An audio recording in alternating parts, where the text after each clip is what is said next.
executive director's report to later in the meeting, Mr. Hayworth, if that works for you. And would love to just jump into the first line of business, which is the discussion around potential changes to the DC school STAR framework for members of the public. The State Board of Education's Assessment and Accountability Committee, chaired by Representatives Patterson and Wattenberg, has taken up the charge to reflect on DC STAR framework, the issues that the State Board has with the framework, namely around bias, it being too narrow to define school performance, as well as needing to expand supports for schools. And those are all attributes that were called out in a resolution voted on by the State Board last year. For much of this year, the State Board has entertained proposals, discussions, advice, testimony around how we can improve the district STAR framework. I am going to turn it over to Representative Patterson and Wattenberg to take us further into this discussion. But before I do just want to paint the path for us tonight, but also moving forward. So we will have about 2 hours of discussion about the STAR rating. That will include a frame from Representative Patterson and Wattenberg for about 10 minutes. We will then have for about 45 minutes discussions of various proposals. It is my understanding that several members have proposals that they want to discuss. I know the committee has been entertaining a variety of proposals. We are not weighing in tonight, up or down, yes or no on those proposals. The point is for discussion and for staff offline to capture notes. There will be a memo generated, no more than 2 pages. And that memo will be shared at this Saturday's engagement forum. And the point of that is so that members of the public can take the discussion we have tonight and provide their feedback. Before I go forward after tonight's discussion, after that 45-minute block, we will then have another 45-minute block where we will have discussion. Representatives Patterson and Wattenberg will lead that discussion. And the point there is for us to share what are the trade-offs between these various proposals, what are the pros and cons, et cetera. And then we will close and go to the rest of our agenda. After today's meeting, as I mentioned, on Saturday, we have our engagement forum at the MLK Library, and it will be an opportunity for members of the public to join us to share their thoughts, not only on the STAR framework, but our work around social studies standards, as well as the district's educational governance systems. And moving forward after that, the Assessment and Accountability Committee will take all of what they've heard and present a refined proposal, if you will, for our December public meeting. That will be another opportunity where the public will have a chance to weigh in and provide comment and testimony around ways we can improve our district STAR framework. And then finally, in January, the committee will come to the board with a proposed resolution. And that resolution will be taken up for a vote at our January public meeting. So I just wanted to paint the path for those that are watching, as well as members, of how we're going to take tonight's conversation and lead us to ultimately a vote in January. We have been in discussion with our partners at OSSE, including various stakeholders external to OSSE about our work, and we continue to look forward to working with them to ensure that the STAR framework reflects the best of our school community. So with that, Representative Patterson, I am going to turn it over to you and Representative Wattenberg to take us forward. And I am going to ask Mr. Hayworth to please keep us honest in terms of time.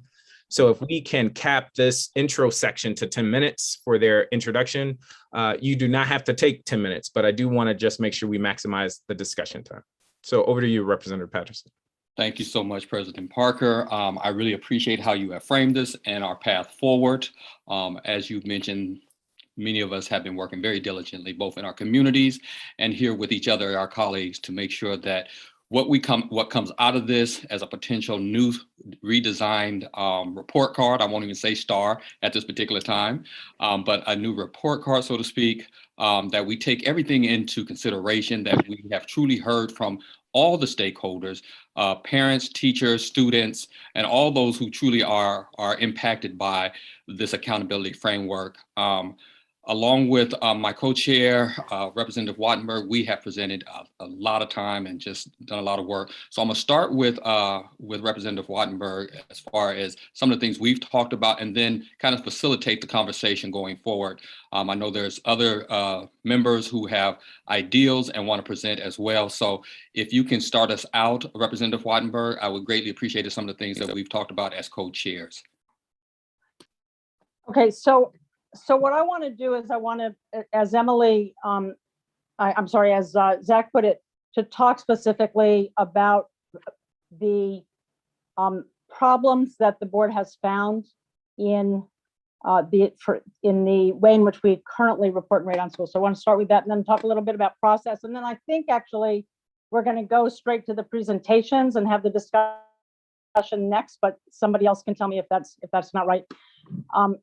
So last 2 years ago, the board did a lot of research on the STAR framework, which it has continued this year. And last year, when it adopted the resolution, which has sort of been the basis for our work this year, there were 3 problems, and I'm going to say plus one more, that were talked about. One is bias. The nature of the rating, just the way it is composed, what goes into it is by its very nature biased. For various reasons, and OSSE, to its great credit, has actually published a chart that shows the ways in which it's biased, which indicators produce that bias. And one of the ones that produces most of it is the proficiency indicator.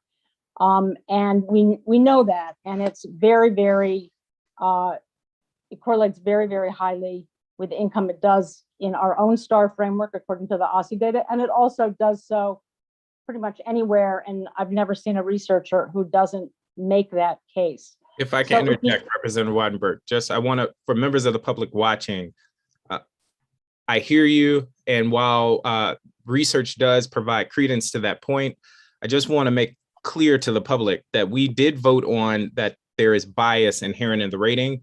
We did not, however, vote on that bias was connected to the proficiency scores. So just wanting to draw out that point.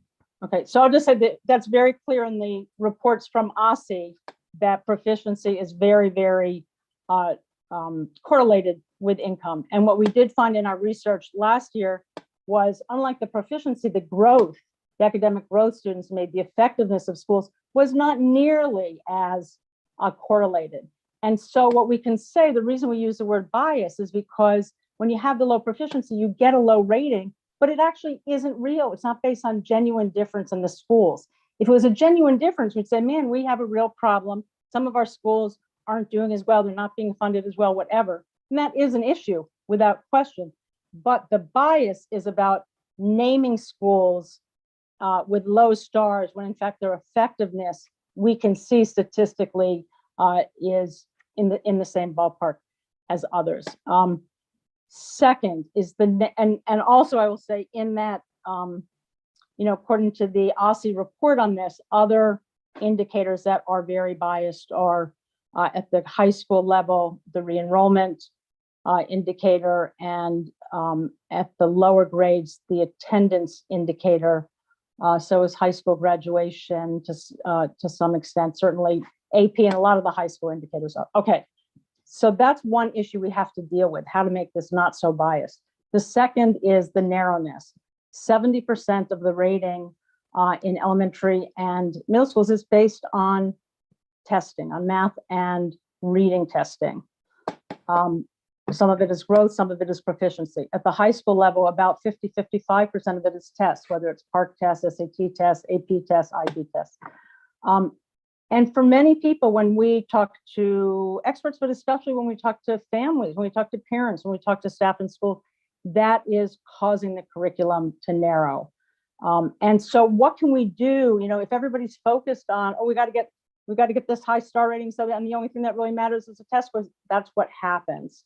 And so we want to think about a way to report on school quality in a way that doesn't produce that narrowness. A third thing that we've talked about, and I'll just say some, and we'll talk about this later, but other things that came up, and it's in our resolution, is school climate as an example, or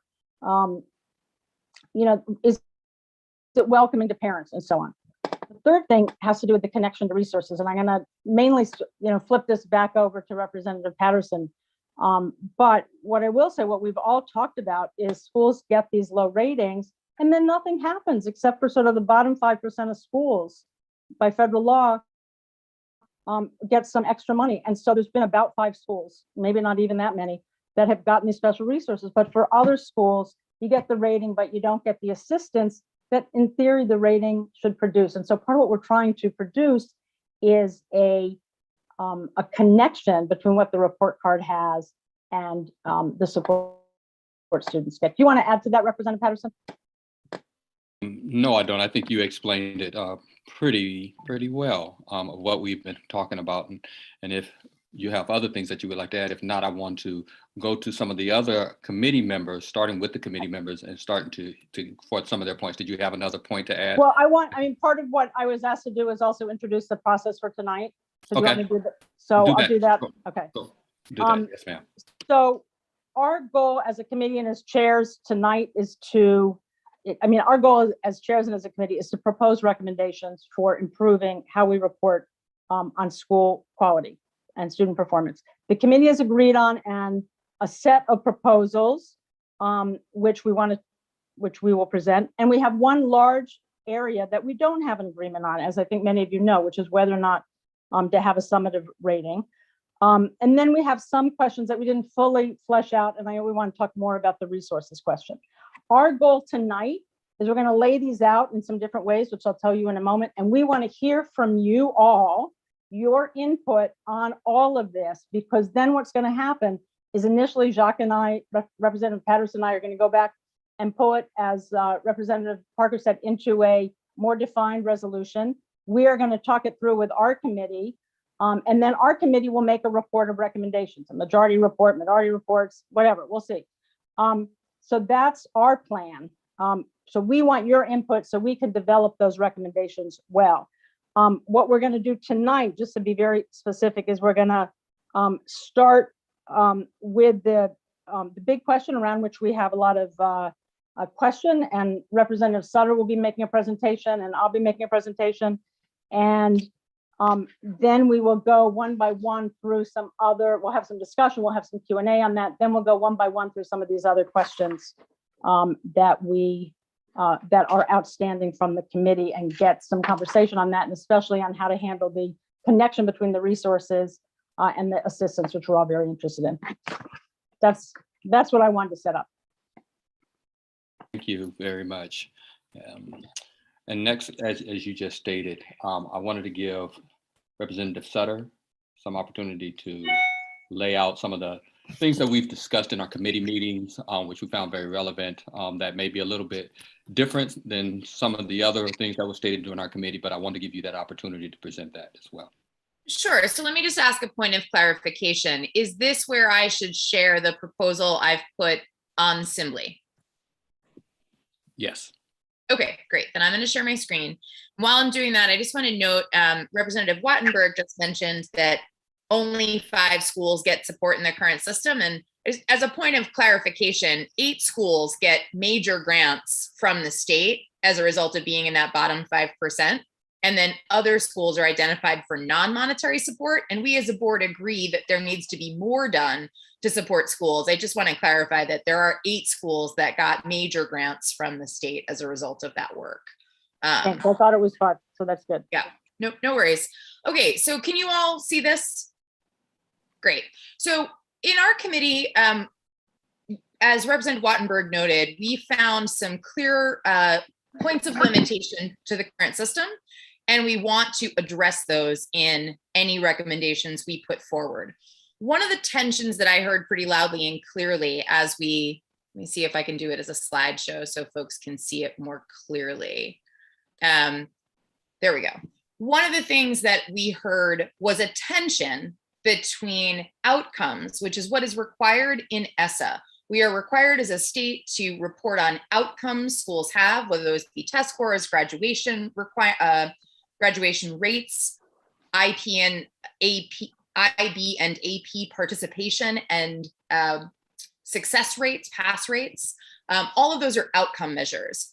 But we also heard from residents and experts that there's a concern that our schools don't have equitable inputs, and that may skew the way that ratings on our schools are displayed, that a school that gets less equitable inputs nonetheless is compared to a school that gets more resources, and that seems unfair. So in an effort to resolve that tension, what I'd like to propose the board consider is a system that balances both outcomes, which are required under ESSA, and inputs, which we know matter a lot for school success, and that we do both with a focus on equity. And here's a way I'm proposing to do that. We would have 2 summative scores rather than 1 summative score. Right now we have 1-star rating. I'm proposing we actually give schools 2 ratings.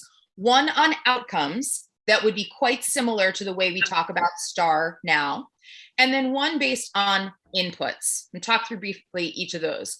For the outcomes, we might include all the same things we do in STAR now. We might adjust the relative weights on those to say, we think growth needs to have a little bit more weight. We might add new metrics and say, we think school climate needs to be included.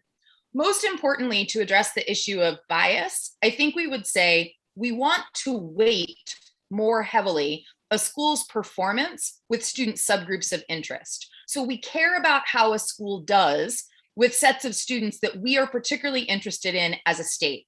Perhaps students designated at risk in our funding formula, or students who are English language learners, or students with disabilities. So we would give a school more credit for its success with students in those subgroups as part of this equitable outcomes score.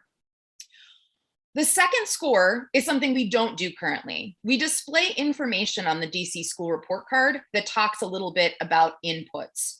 Here we would actually say the state should have a set of expectations for what the inputs are that would be equitable for a school to have.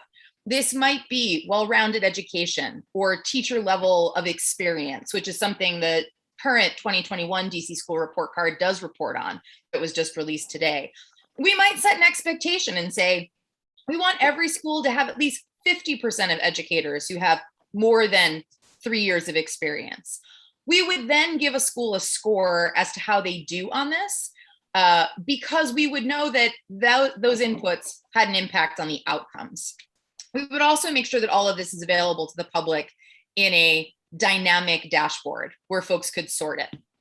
Here's the other thing I'm proposing. In addition to giving these 2 summative scores on these 2 categories of interest, we'd also want to share with the public how schools do when we combine these 2 scores. So schools that have high levels of inputs and have high outcomes for their students. Those are schools that are basically performing as we might expect. When you add a lot of resources, you should expect high outcomes. But we'd also display schools in these other 3 quadrants. And I've made some notes as to what I think that might tell us as a state about the kinds of support these schools might need. A school that gets high inputs, that has a lot of resources at its disposal, but is getting low outcomes for student subgroups of interest, needs corrective action. They might need strong support from the state education agency to say, why are you struggling with your students with disabilities? What is happening here that's making that happen? Schools with low inputs are going to need more resources from the state, whether the state is giving those to the LEA or insisting that the LEA provide it to these schools. Schools that have low inputs but nonetheless get high outcomes really are deserving of study. How are they making that work happen despite a lack of resources? And then finally, that low inputs, low outcomes bucket becomes the state's responsibility. What are we failing to do there? So we would display this for families. The last thing I'll say on this proposal is a comparable way that I've been thinking about this is that part of the reason we need to give the public a score of some sort is to give people context to understand the data we're sharing. I was sharing that when you get medical results back, when you get blood work back from a doctor's office, they don't just give you your values, they give you a range of what is normal. And then they give you your information so that you have some context in which to judge the data. I fear that if we don't provide families with some understanding of what is the state's expectation, both for outcomes and for inputs, and then how does a school fare against those, we're simply providing data absent context. And I think we owe the public context in which to understand the data. Thanks for that time. I really appreciate it. Thank you so much, Representative Sutter. As we continue the discussion and go more so into discussion, I want to start with our committee member, and the only committee member who has not spoken at this particular time, but I want to start with her in this discussion, is Dr. Reed. Dr. Reed, I would love to hear some of your thoughts. I know you've weighed in and had lots of concerns one way or the other. So if we could start the discussion with you, ma'am. Thank you, Representative Patterson, for facilitating. All right, so I really tried to frame my thoughts around what I was seeing from, when I say what, responses from the surveys from Ward 8 constituents or people who respond or identified as Ward 8 residents, people who cared about the survey, and really put value to what they said. So first, thanks, Darren, for pretty quickly getting that ward by ward breakdown so that I could look through that information. So some of the things that kind of stick out are, one, many don't use a tool to select a school. That has been just something, it was a high percentage, like 59% of individuals said they don't use My School DC, that information, to find a school. But I also know that we have identified as a board that, there is bias, and we do, for those who are using it, need to reduce that as much as possible. So in my head, the way to empower like what folks are saying is basically take the indicators that respondents feel, especially respondents from my ward, feel are most important, and make that the display. Possibly it's not being used because it doesn't show things that people value. It's a lot of reasons. Could be just word of mouth for schools. But I think there is some value of saying, we heard you, thanks for participating, we heard you, and we're going to put these indicators in the whatever we display. I do also know that, which I don't like about ESSA, but some of the things that respondents might value aren't necessarily things that I think can be rated or used or something like that. But I feel like we can figure it out because we're DC. But anyway, what else did I say? Agree on, recommend. Okay, so I do think kind of weighing in on how many folks don't use the system, how many folks said they used it. Also looking at the number of, it was a pretty, there was a gap between individuals that said that they would not like a single summative rating versus individuals who said like keep the summative rating but reduce bias. But it was like it wasn't even 10 percentage points, I don't believe, if I'm doing my math correctly. So kind of just trying to find a happy medium. I said maybe pick the indicators that people value, at least my residents value, and rate those indicators. I do understand though we need some kind of summative component for OSCE. I'm sorry, I'm looking at my notes that I wrote down from my ponderings. So there is a summative component to OSCE because we do have to find whoever those, the bottom 5%. And I would imagine as a state, we want to also look at other percentages that are not even in the 5%, but kind of in a different range. So there is an element that would have to be summative, but I don't know necessarily, does the public need to see that, value that? It's more of a, in my head, these are the conditions, it's a state accountability system. These are the conditions the state is setting that produces the results that it gets. So maybe that information should be available to OSCE. I will say, I looked at the how people rated the indicators that they like, and I do want to raise these for the record. I'm on 129. Individuals rated highly. The number one was they wanted to see progress in math and reading. And again, these are Ward 8 residents. School safety and teacher qualifications were tied. And then proficiency and teacher retention were tied, if I were to look at like the top 5. I hope there weren't more indicators beyond. I think it was cut off on the example, but I think that was the end of what Darren sent me.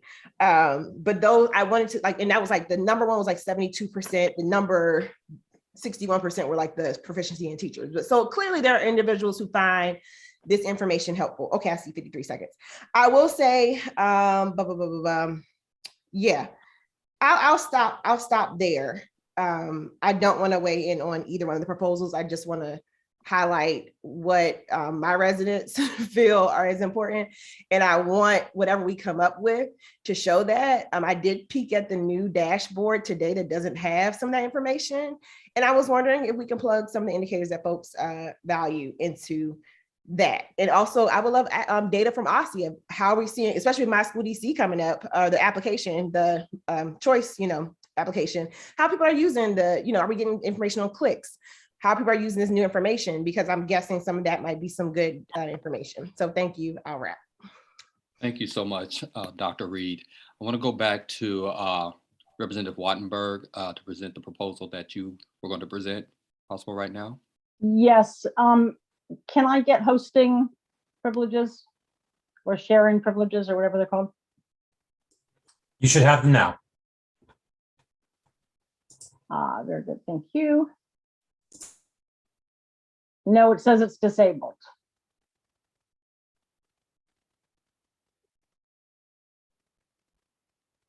Oh, you know what? I need it on the on my Got it. phone Yep. part.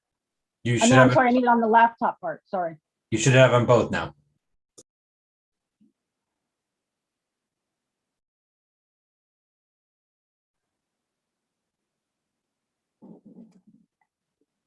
All right, 1 second.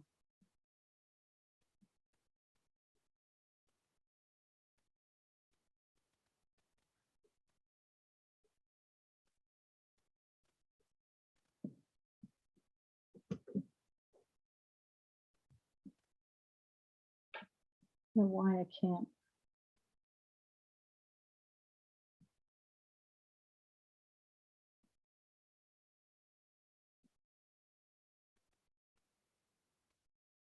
I'm sorry, I'm not able to. I don't know why this is happening.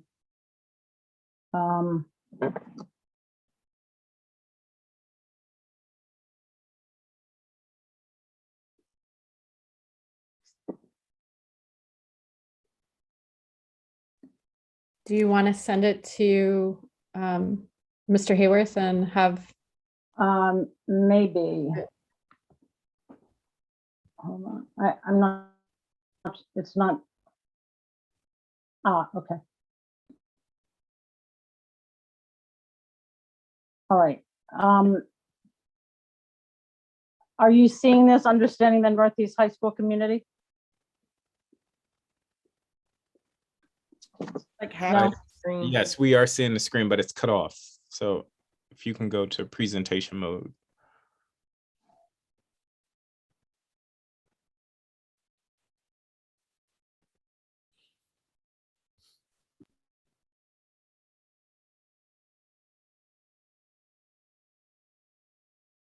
All right.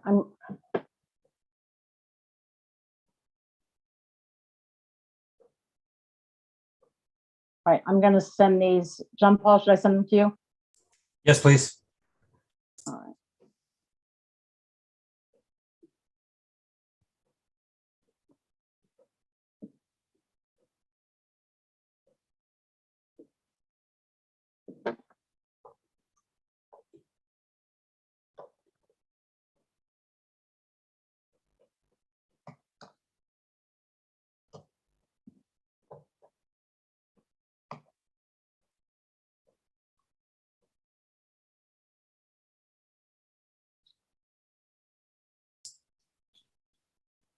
Can I just ask, is this coming up better now? In terms of my Yes. screen? Yes. All right, let's see if so you've got understanding the Northeast High School community. Yes, we do. All right, so what I want to show here is, so a summative rating is in terms of trying to deal with our issues of bias, narrowness,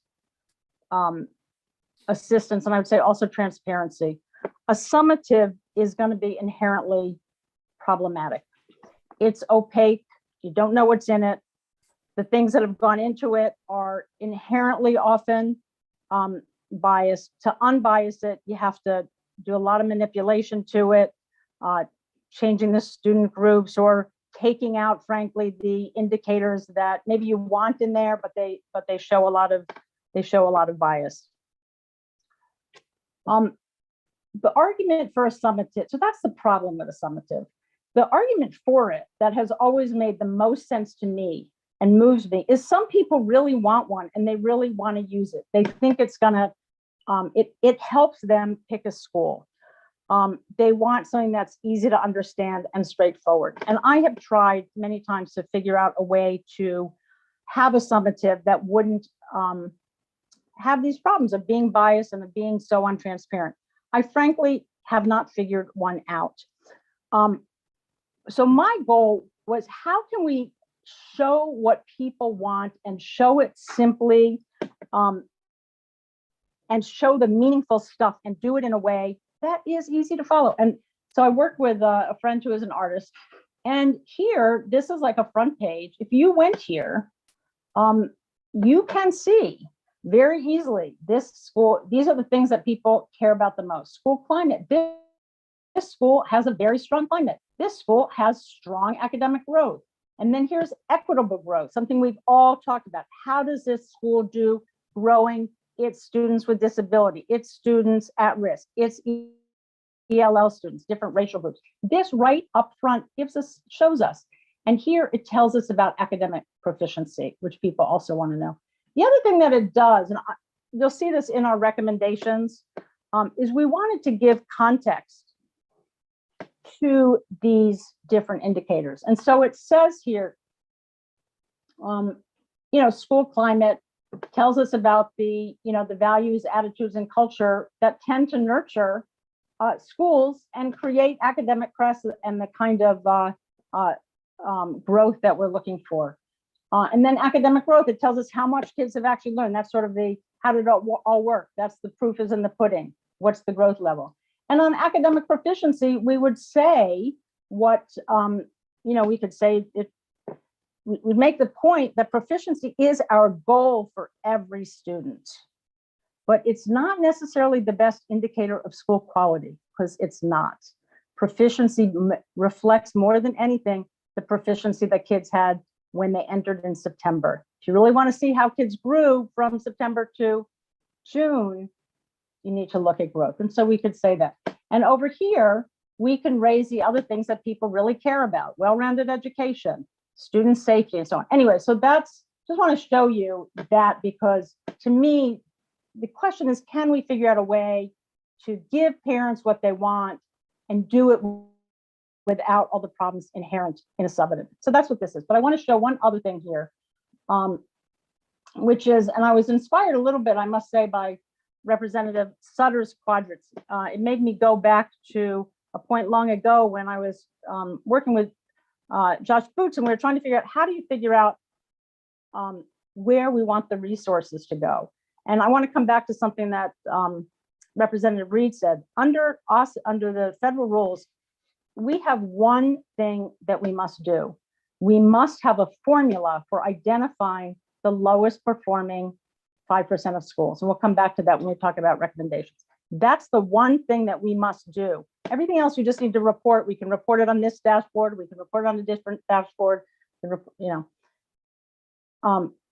How do we pick the bottom 5%? How do we make sure they are identified and get support? And anyway, Josh Boots and I had worked on this a while ago. The schools that most need the support are those that are low proficiency and low growth. And they're the ones who are bringing in, enrolling students who come in behind for all kinds of different reasons. And the school is not growing them the way we wish they would. And Ruth, can I pause you? Do you see present up in the top right? Can you click that? yes. Because we can't see the. Okay. All right. Oh, look at that. So now do you see the, what do you see? Yeah, we see the first slide, so you can advance, but we can. But see how beautiful it is? Yes. All right. So now, all right. So then here,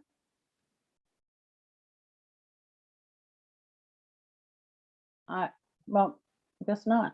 I don't know why I can't get, so. Is that not on present? No, I don't understand. Don't worry about it. Okay. Well, anyway, the main point is there's a lot, one of the things that we still want to do work on is we know we want to present different kinds of information on resource availability. And one thing is to show high proficiency, low growth, high proficiency, high growth, and so on. It's a way for people to see what schools are dealing with and how they're doing it. It's also, we can talk about the school resources that people have said they're interested in, like, do you have librarians? Do you have reading interventionists, mental health supports, and so on? We can talk about the programs that people have because people are interested in that for their before care and after care, basketball team, after school theater, dual language programs. These are things people want to know when they're making choices. And so this can help them do that, to understand what the resources are. So I'm not proposing this in a formal way. I just want to say there are different ways to try to explain the resources issue. And I wanted to put that up there because I've always thought this issue around proficiency and growth as a way to identify the 5%. So Representative Wattenberg, your time is up. I'm done. Great. So I'll turn it back over to Representative Patterson. Yep. So Yep. since we've already done both presentations at this particular time, we're going to go to any Q&A. I believe we've moved into the Q&A portion of the proposed solutions. If anyone has some comments on those two that has been presented by Representative Wattenberg and Sutter, we are now in the Q&A aspects about that. And I do see that Representative Thompson has raised her hand. So I just have a clarifying question. Is the expectation that we're deciding between these, or are these just all things we consider? I don't know if I understand why they're. Can I respond on that? Can I respond on that? Wattenberg. Yeah, no, so that's what I was trying to say before, Representative Thompson. We're presenting these as ideas, and we're going to go through some of the recommendations that the committee has made and some outstanding questions. And we're taking it all in. Right. So we want to know what you think, what you want, what you hate, what you like, what you wish for, what's working, what's not, across any of this. And then our job is to try to put that into a better shape and a set of recommendations. I don't, maybe my question wasn't clear. So these two proposals, yes, ma'am, are to be considered as separate recommendations, or like, is one like a minority report? Like what? I don't know. I love how you say is that. it like pick and choose what you like from each? Are we just responding to? You're responding to the proposals, and the team, the staff is taking notes on those, and all this will go into it. And this will really inform our proposals, our recommendations. So these are two proposals that have some differences on what they would like to see, and you're kind of like commenting on the two proposals at the current time, the two presentations that we just had. So I should consider neither one of these a recommendation from the full committee. At the current time, they're not full recommendations right now. We want comments on these two particular proposals, but they're not the recommendations. Okay, thank you. Mm-hmm. I see. Next, I'll go to Dr. Frazier. Yes. Is there any way that you can make this slide where I can see it? Because I can't read what the 4 blocks say. Dr. Leary, if you go to the link that I shared with the agenda, this document has now been uploaded to Assembly as well. All right. Thank you so much. But let me ask if Representative Sutter could put her slide back on with those 4 blocks. Is that possible? Sure. Mine's also on Assembly, but there's the 4 blocks for you. I could read yours. All right. So, and this is just speaking from experience. So the high inputs, high outcomes are schools that will probably have low teacher turnover and will have high incomes too. Besides high outcomes, they're going to have high incomes too. And I know that when the star rating was first thought of, that and I was at Cardozo, that there was no way, and we were going to have, we would never get past a 1. If we ever got to a 2, it would be monumental because of the population. Because some schools in the city don't have a lot of ELL students. They don't have a lot of low-income students. And so when we talk about equity, we can't have an equitable rating with just one metric. It has to be in line with the neighborhoods and the students that come to those schools. At Cardozo, we had 50% ELL students. We had 50% special ed students. Some of them were the same students. And we would have maybe 1 or 2 non students of color every now and then. But that didn't have anything to do with what was going on in the building, with the teaching that was going on in the classroom. But if the star rating had such a abnormal amount of points given to standardized testing, then that was a death blow before we even started. I've never been, even though I'm a reader for the AP test and I work for the College Board, I never thought that a standardized test was a metric for anything about what goes on in a school building. So that's all I have to say. Thank you, sir. I see you, Dr. Reed, but I'm going to go to Sutter just and see if you want to respond in any clarity to Dr. Frazier.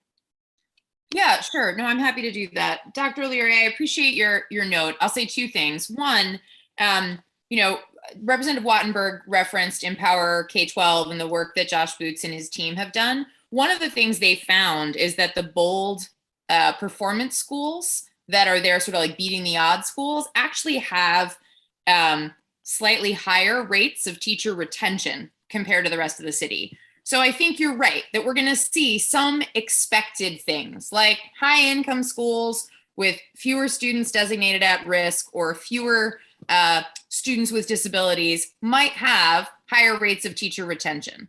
But I don't think it is fair of us to say we should presume that schools with certain student populations are going to fall into certain buckets. I think our job as the state is to say, we believe all schools deserve equitable inputs that the state and the LEAs can provide.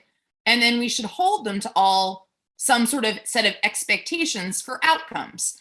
That could be growth, right? We could more heavily weight growth than we do now to say that's the outcome we really want to focus on holding them accountable for. I think we have to acknowledge the relationship between inputs and outcomes.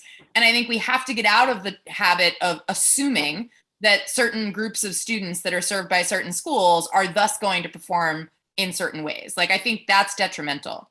The other thing I'd note is that Representative Wattenberg's quadrants in the other proposal, the one where you were having a hard time seeing, are high proficiency and high growth, low proficiency and low growth, and then the mix. That's only test scores. I know one thing we've heard from the public is like they are concerned about the weight given to test scores. So if we're going to show a quadrant that is nothing but test scores, I'm not sure how that responds to the concerns we've heard about test scores. And that's a question I have, which is, if we're trying to balance the public's desire for us to include more outcomes that are not standardized tests, how does a quadrant that focuses only on proficiency and growth from standardized tests address that concern? I agree. Thank you, Dr. Sutter. And I'm going to come to you, Dr. Reed, and then come to you, Representative Wattenberg, right after Dr. Reed. Thank you. I don't know why I'm like starting to lose my voice now. I did have a question for Representative Sutter, and I also have a comment. For inputs and outcomes, right? Those are the right terms. Inputs, outcome. Okay. For some reason, I don't know. I keep going to like inputs is state, outcomes is school, but I'm also like, I don't know if we can actually tease those out. And then I just have to raise, I want to plug, like when we want to talk about like the equity piece, right? I just want to say, like, can we still center the voices of schools and communities that have been historically rated as underperforming?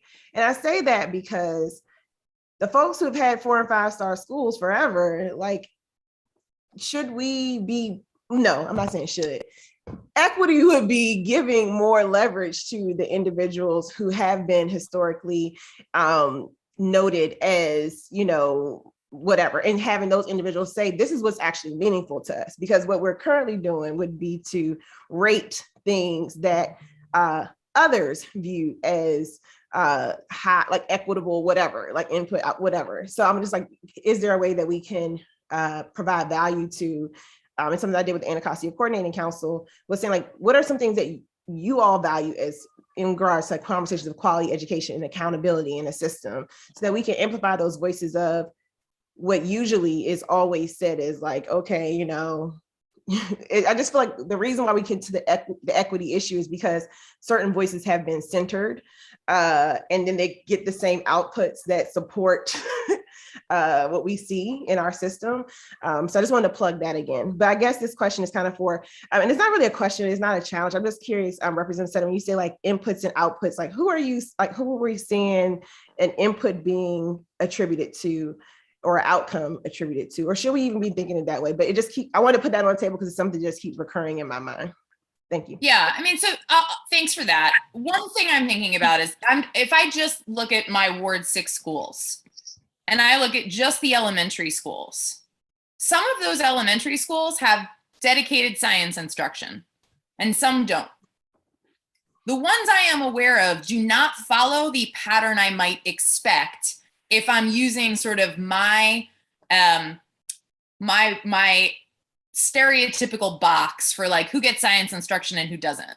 One of the schools that has a dedicated science instructor in the elementary school that treats science essentially as a special is a school that also serves an enormous percentage of English language learners. It is not one of the higher income schools, but one of the higher income schools doesn't have any science instruction at all for their elementary school. To me, that's an inequitable input. That's an input that I think we should set an expectation for as a state.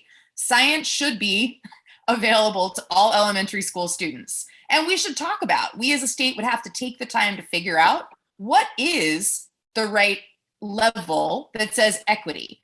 Is it twice a week? Is it a standalone instructor? I don't know the answer to that. That to me is a place where we need conversation with the state education agency and public input. But to me, when I think about inputs, I am thinking about things that may be the purview of the state to do, but are often the purview of the LEA or even school level decisions about, did you choose to have an art teacher or a music teacher? Did you choose to have aftercare is one I know you and I have talked about before, where we have some schools that provide multiple aftercare providers, but only some take vouchers and others don't. Well, that's not equitable. How are we thinking about that as an equitable input? What's the expectation of the state for what a school provides? And how do we set an expectation of equity? So for me, that's the kind of thing that is both not academic and not outcomes driven at all, but is just about the inputs and may in fact be at the school level of decision making, principal autonomy, or may be at the district level, how DCPS or a large LEA like KIPP or Friendship divides up inputs, or maybe something that the state actually gets sort of dinged on for a whole bunch of schools. And then advocates can call the state to task. And I think for that, I think back to the equity reports that used to be published before the star rating, when there were no teeth behind the equity reports, but you would see arrayed out which schools lost a lot of kids mid-year. Again, there was no teeth behind it. There was nothing the state could do about it, but it published out every year what those withdrawal rates. And you saw that on today's edition of the report card shows those withdrawal rates for schools. So I think all of those are the kinds of things I'm thinking about for inputs. I do not think we're going to fix societal inequity as part of this accountability system, but I think it will force a public conversation about, here are the outcomes. These are things we have to report on as part of ESSA. I don't feel comfortable with us having two separate systems, a system by which we rate the bottom 5% of schools for the state, but don't share it with the public in a super obvious way. I don't love that idea. I think however we're going to rate the schools to get the lowest performing, we should share all that data for all the schools in the district. But I think it's fair to display that alongside the inputs that we know matter. Right now, we have to report on per pupil expenditures, but I think we could go much farther in talking about inputs and actually setting some state expectations. Thank you, Dr. Sutter. I'm going to go to Representative Wattenberg, and then I'll come over to Representative Kasoy and then Thompson. Okay, a couple of things. I would encourage us, when we get to the other part of this, we got to have a whole section to discuss resources. And there's a bunch of different ideas, so I want to pose that. I don't want to cut people off, but I also want to say we have time for that. I want to ask Representative Sutter this question: what is going to go into the summative rating? Because what would it be? What percent of what indicators? Because that would have a lot to do with my support. So for the outcomes rating, it's right. All the things that we are required to include for ESSA, as well as what I think we've heard from constituents that are elements not currently part of our STAR rating that many people have said they wanted, like a measure of school climate. I do not have a position on how we weight those things. I think that is still for discussion by the full board, and frankly, for discussion with the state education agency, that we are giving a summative rating for outcomes and the same things that are required right now in ESSA, as well as the kinds of things we think are missing, like school climate. On the inputs, that would be a process. Hold on the inputs. I want to just talk about the summative for a moment.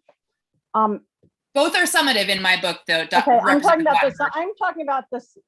I'm trying to talk about the performance quality measures and then separately talk about the resources. Yeah, I'm not calling them quality measures. I'm calling them outcome measures. I know you're not. And I want you not to put that word in my mouth, please. Okay, fine. go right ahead, outcome measures. Representative Wattenberg. So, but here's my question. Is a lot of this ends up being technical, and we're going to want to work with OSSI on it. And a lot of it we have to save to work on OSSI. I absolutely agree. But our goal here is to propose something that is going to transcend and avoid the problems that we've had.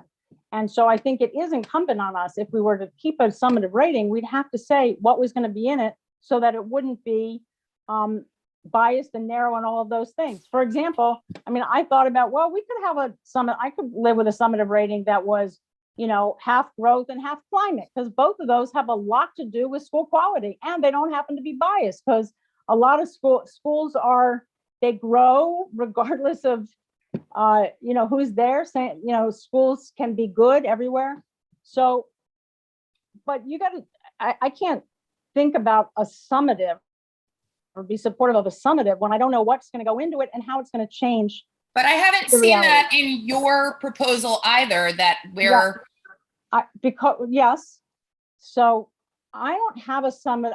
I do not believe in having a single summative rating for all of our schools. I do believe, per the law, we need a way to identify our lowest 5% of schools. And I have put something forward that, and it's in our recommendations.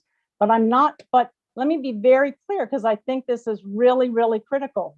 The way in which you identify your schools that are most in need is very, very different from what you would use to say this is a good school or a bad school or effective school or whatever. They're two totally different things. And I mean, just to go back to your example of the doctor gives you information and that you can use. Doctors don't give you one score. They don't say you're a 90. They say your blood pressure is here. They say your calcium level is here and your cholesterol level is here. They do have a way to identify people whose numbers are so high in certain places that there needs to be an intervention. And that's what I'm saying. If you want to use the medical analogy, we need a way to identify those schools that really need an intervention. And that's what that quadrant was about. And we can come back to that. But no, I would mainly identify those schools, based on low proficiency and low growth. That means students have entered low and the school's not helping adequately. But that's not a basis for judging all other schools. So I would need to know what you're going to put in that summative to have any ability to judge it. So can I respond to that quickly, Representative Patterson? Very quickly. My concern is this: how we decide who the schools that are lowest performing are necessarily says something about how other schools are performing. So I don't have a different blood range for sick patients versus healthy patients. I have the normal range of what is healthy. And then when I identify folks who fall outside of that range, I have additional tests, additional interventions I do. But a healthy blood pressure is a healthy blood pressure is a healthy blood pressure. So if we say this is how we're identifying a school in need of support, we should run all our schools through that same test. That's my argument. Thank you. Thank you very much. I believe Representative Kasoy was next. Oh, I didn't realize I was unmuted. I'm going to allow Representative Thompson to go first. Go right ahead, Representative Thompson. I guess mine is an observation. I receive these proposals as having two different goals or two different focuses, not necessarily opposing, but different. I received Representative Wattenberg is focusing on moving away from a summative largely as a priority. And I received Representative Sutter's as a shift in measures. And I don't, I guess I'm not clear on if the committee's approach has prioritized one over the other, or if there is not a space for both conversations, I guess would be my thought. I would say that coming off of the last public meeting where we had the opportunity, we didn't have a huge public witness list, but I remember that being helpful for me in listening and being able to ask some questions about what we measure and who we're holding things accountable for. And this I guess, delineation between inputs and outcomes, I do think starts to address that. And so I think that discussion is particularly helpful, but I don't know, and maybe the question is to Representative Patterson. Yes. But is with the recommendations that we should expect to come out of this committee, is there room for both of those discussions? Or is there a priority that the committee has identified? So what I would like to say in response to you, Representative Thompson, is that there is, we haven't come down one way or the other. I know there are some individuals who prefer a dashboard, and there's some individuals on the committee who have advocated for a summative. So we're still looking at that. As a committee, we have not made a recommendations either way. What we're trying to do is see if there's some collaboration that we could have, if it's possible to have both, but what is the committee like to propose is the best way I can say it. So we're still listening. We still want to make sure that if we're going to make a shift, what does that shift look like? I've talked to individuals who've actually said, we could have a summative. It's just all about how do we articulate that summative? Because we all are aware that a lot of people feel very strongly about having, whether we call them stars, A to F, whatever the case may be. But they still feel like they want some type of summative that allows them to actually say, as Representative Sutter said, okay, so if you go through these tests, this is where you are. And I want to know that as a parent. I've talked to parents who have said that. So we're trying to get to a point where, for our recommendations, and as we look forward to working with OSSI on this, that we come to a somewhat of an agreement as a committee of what we're going to propose. But at the current time, no, we have not said either way, one way or the other. We're still trying to shift through it. But and in those conversations you all are having as a committee, is it, I understand that the question of if we have a summative as a large focus of the report card, or if we have it at all, is on the table. I get that completely. I'm not at all confused about that or surprised. I think what I am trying to better understand is where the drill down is on what goes into the measures. I will say that I am someone who is less invested in anything if the inputs don't make sense. Because like we can totally devise a great way to present something, and if you're grading on a curve, that 78 might mean something different than if it's just a pure 78. And so I am actually so I guess I'm trying to understand kind of as a committee where that is in the discussion, because I experience these two proposals as having different goals. Yes. And so in direct response to that, that's happening with the community engagement. So what are the metrics? How are they going to be weighted? So that's the engagement that we're having, whether we're talking about the surveys that we're having or the engagements that we're currently have had one, about to have another one this Saturday. That's where we're drilling down into what are those metrics, what's going to go into it. Thank you. Can I respond to that? To Representative Thompson's point? Yes, you may. And if afterwards, I'll go to Representative Kasoe if she's ready. Okay, well, just a quick response. Yes, Representative Thompson, they are aimed in different directions. Ultimately, as I just put in the chat, if we're going to improve the way in which we report on schools and get rid of the bias, get rid of the narrowness, et cetera, we have two choices. We can fix the summative so that it's not biased, or we can replace it with a dashboard. I don't believe it's possible to fix the summative in a way that is not biased, reflects the variety of information that people want, and is transparent enough that people know what they're getting and we can use it to leverage resources. So that's why I'm for a dashboard, and I'm putting out there the things that I think should be in the dashboard. And plus, the committee has actually agreed on a bunch of things, and I'm going to get to all the stuff we agree on. We all agree on that. So I guess I should clarify. If we're going to keep a summative, someone needs to say what's going to go in it, because otherwise it doesn't fix the problem. So that part I agree with Representative Wattenberg, but I want to clarify what I said I received. So I don't receive these as necessarily oppositional as far as directions. They're not definite. They don't even have to be different directions. This actually could have been one presentation and all week together. I see them as having different goals. I think that your proposal is largely focused on making sure we have a dashboard. It is focused and not correct. But Representative Sutter's proposal is actually more focused, even though she said, she'd be open to a summative, is actually more focused on what she sees as a shift in measures. And those two things are not necessarily in opposition. In many ways, they actually could be complementary. And so I did not know, because I'm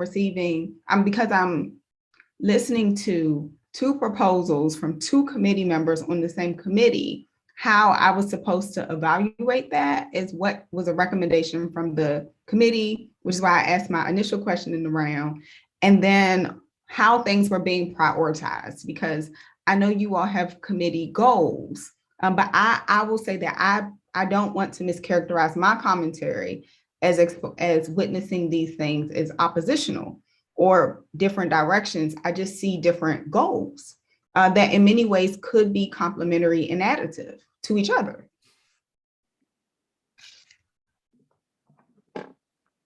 I think some of them are very complementary, but there's one part of it that's directly in conflict. I do believe Representative Sutter very much wants a summative, but you can ask. Point of order. I'm sorry. Yeah, point of order. Go right ahead. Thank you. Yes, I just want to center right now that Representative Patterson is facilitating the conversation.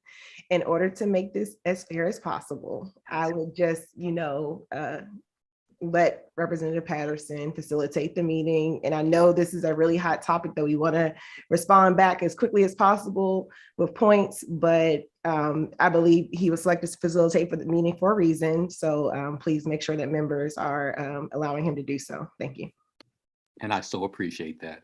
Representative Thompson, in response to your statement, I believe when we get to the proposal, some of the things that you have stated will come out in that next phase that we have for the remaining part of this period.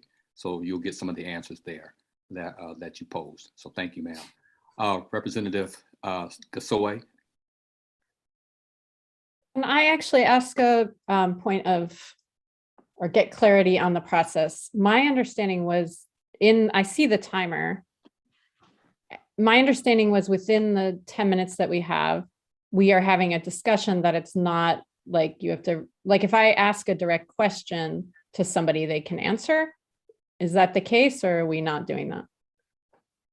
We can have that direct response. What we're having a problem with, as was just stated, is when the other party inputs on that particular time and that person responding to it. So that's where we're having a discussion. So, and we'll make sure that, as she so eloquently stated, that we keep to that facilitation and those respects for those with comments and their time. So thank you. Okay. Okay. Sorry. So am I waiting for my time to start, or should I not do that? I think there's a timer that's going on you right now. I think you have. Oh, this is like for this discussion. I'm sorry. Okay, my bad. All right.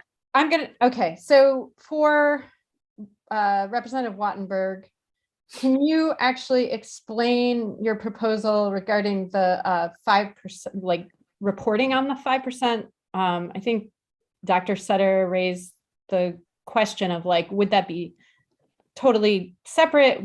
How would that work? So I would totally separate the identification of the low performing 5% from everything else we're doing. And that's totally acceptable under ESSA. So for the bottom 5%, the point is to how do we identify the schools that are most in need? That's really the question for us. And it is a question we need to answer. I'm very open on how we would do this. I think there are different ways to do it. My own best judgment, which I believe, in fact, we actually may have agreed on in our meeting, is it should mainly be about proficiency and growth. Why do I say that? Because if you have a school full of really very low proficiency students, we know it's a school that needs a lot of assistance. And if the growth is also low, we know that it's a school that needs some support in finding the right ways to provide a good education to the students there. Now, we have to by law put in a few other things. I think we have to have a few points that are for English language growth. We have to have a few points that are for, I'm forgetting, there's another thing that we have to have. And that's all fine, and we could make it more or less. But to me, and those would be the reasons and that you would identify schools for the bottom 5%. For example, that a school has low re-enrollment, to me, that's not a reason to identify it in the bottom 5%. That's almost a marketing thing. I don't want to make that our reasoning. We should pick the reasons, we should pick the criteria that help us identify the schools that are most in need. But just to clarify, are you recommending that we not report that data on the whatever it is, the dashboard, the tool,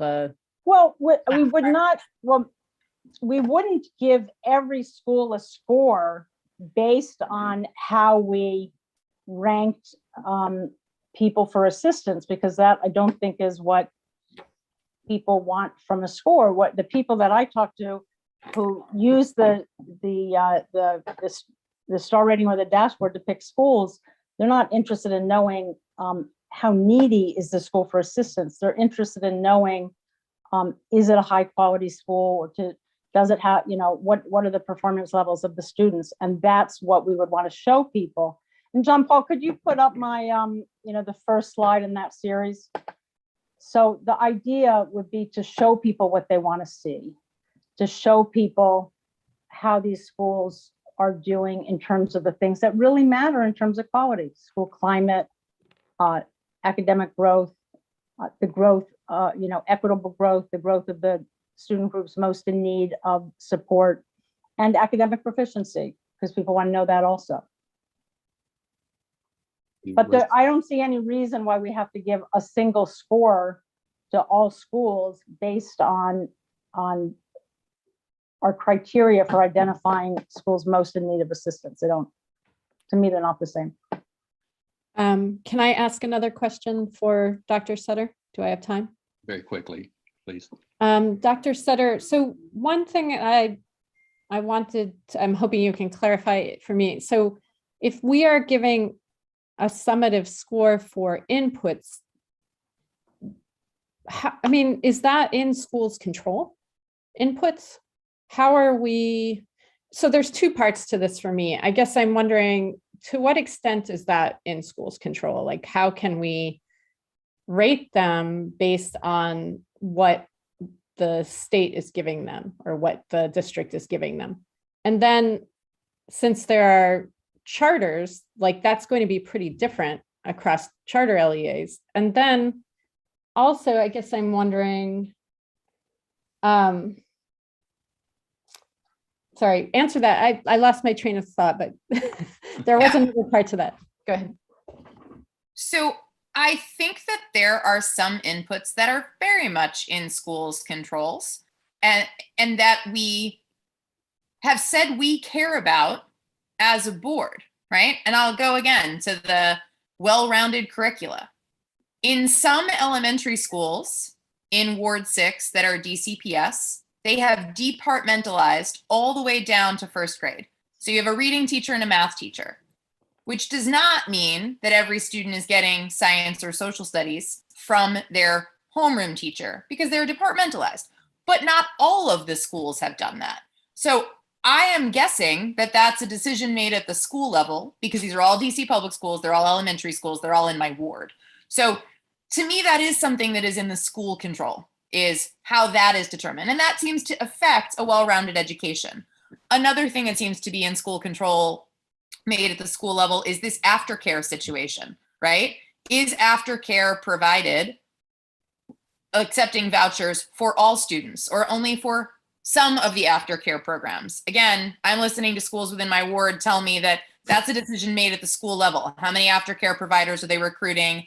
Are they focused only on folks that take vouchers, or are they having folks that are done otherwise? So I think that there are some inputs that very much fall in school control. I think there are others that fall in LEA control, but differ across schools. And that's an equity issue. And that is something I think we should point out publicly. We've discussed this at the board, that DCPS as an LEA does not provide equitable inputs to all of their schools. That's a problem. They're the largest LEA in the city. And we need to call that out as part of a state accountability system. The state should be saying, gosh, it turns out that the inputs here within an LEA are not equitable across schools. But that is something that needs to be called out by the state about how an LEA allocates its resources to its schools. So yes, I think that there are things that are within school control, others that are within LEA control that deserve to be reported on by the state. Okay, so it would require actually remedying some of those inequities before you could hold a school responsible, right?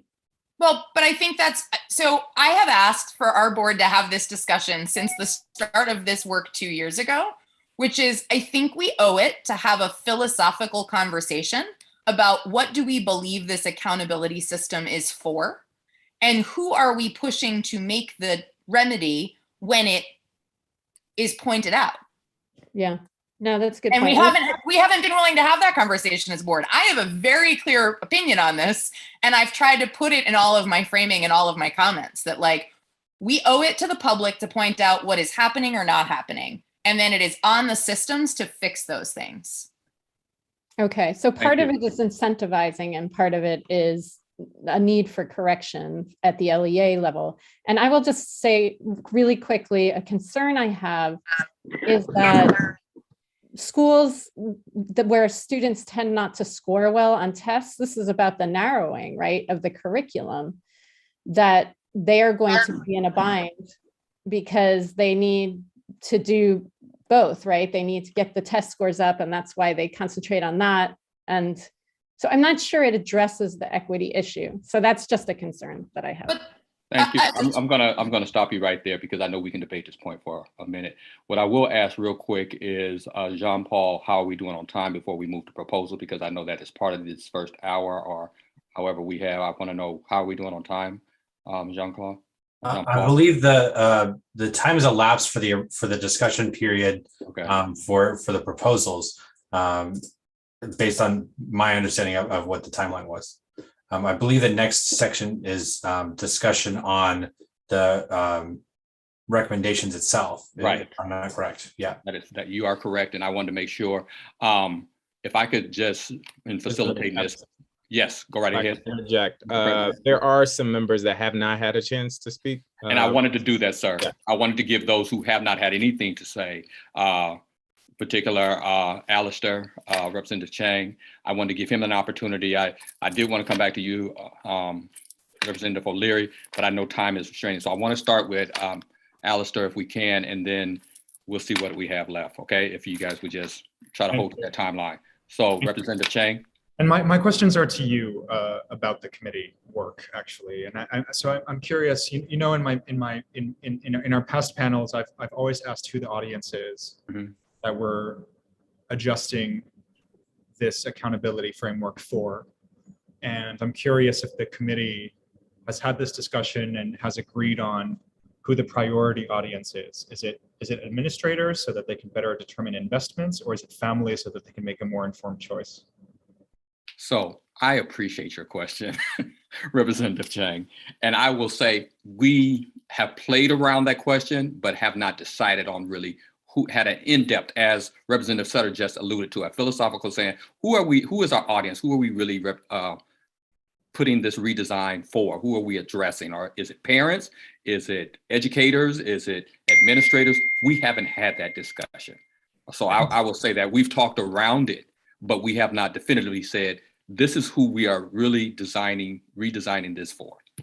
And I think tied to that is what Representative Thompson, what I understood as part of Representative Thompson's question, which is really also asking for the committee to agree on the problem that we're solving for. In this conversation, I've heard several mention, I've heard over-correlation of these indicators with family wealth.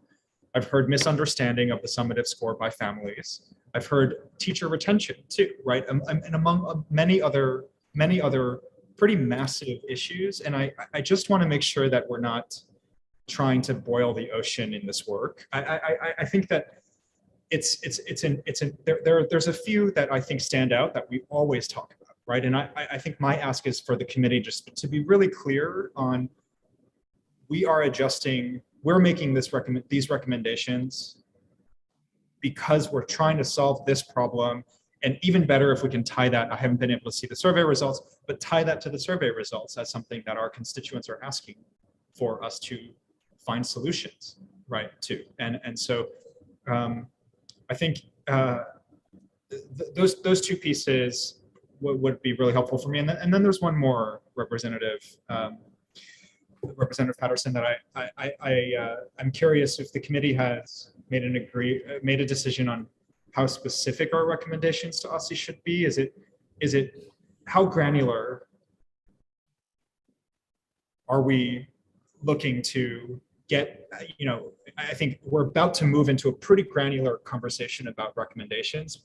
So to what level of detail are we aiming to make recommendations to OSCE? And is the outcome we're looking for similar to what Representative Sutter did with social studies, where it's, we want to do this work, we're going to start a process with you? Or is it, here's our recommendations to the absolute right detail, and we want you to respond to these? Oh, to answer that question, and this has been stated before, my goal as a co-chair is to work in collaboration with OSCE. So what I'm trying to communicate as we put forth recommendations, this is the starting point for our communications of where we would like to be putting forth some very strong recommendations of where that conversation has to start, understanding our position as a state board of education that is essentially advisory in a sense, and that they're going to have to do a lot of the hard work.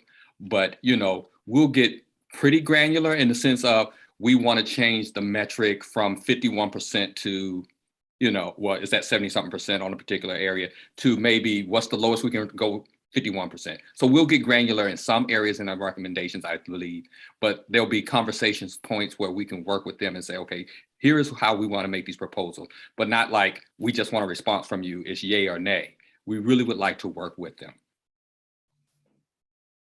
Okay, thank you. Could I just offer a response on that as a committee co-chair? Yes.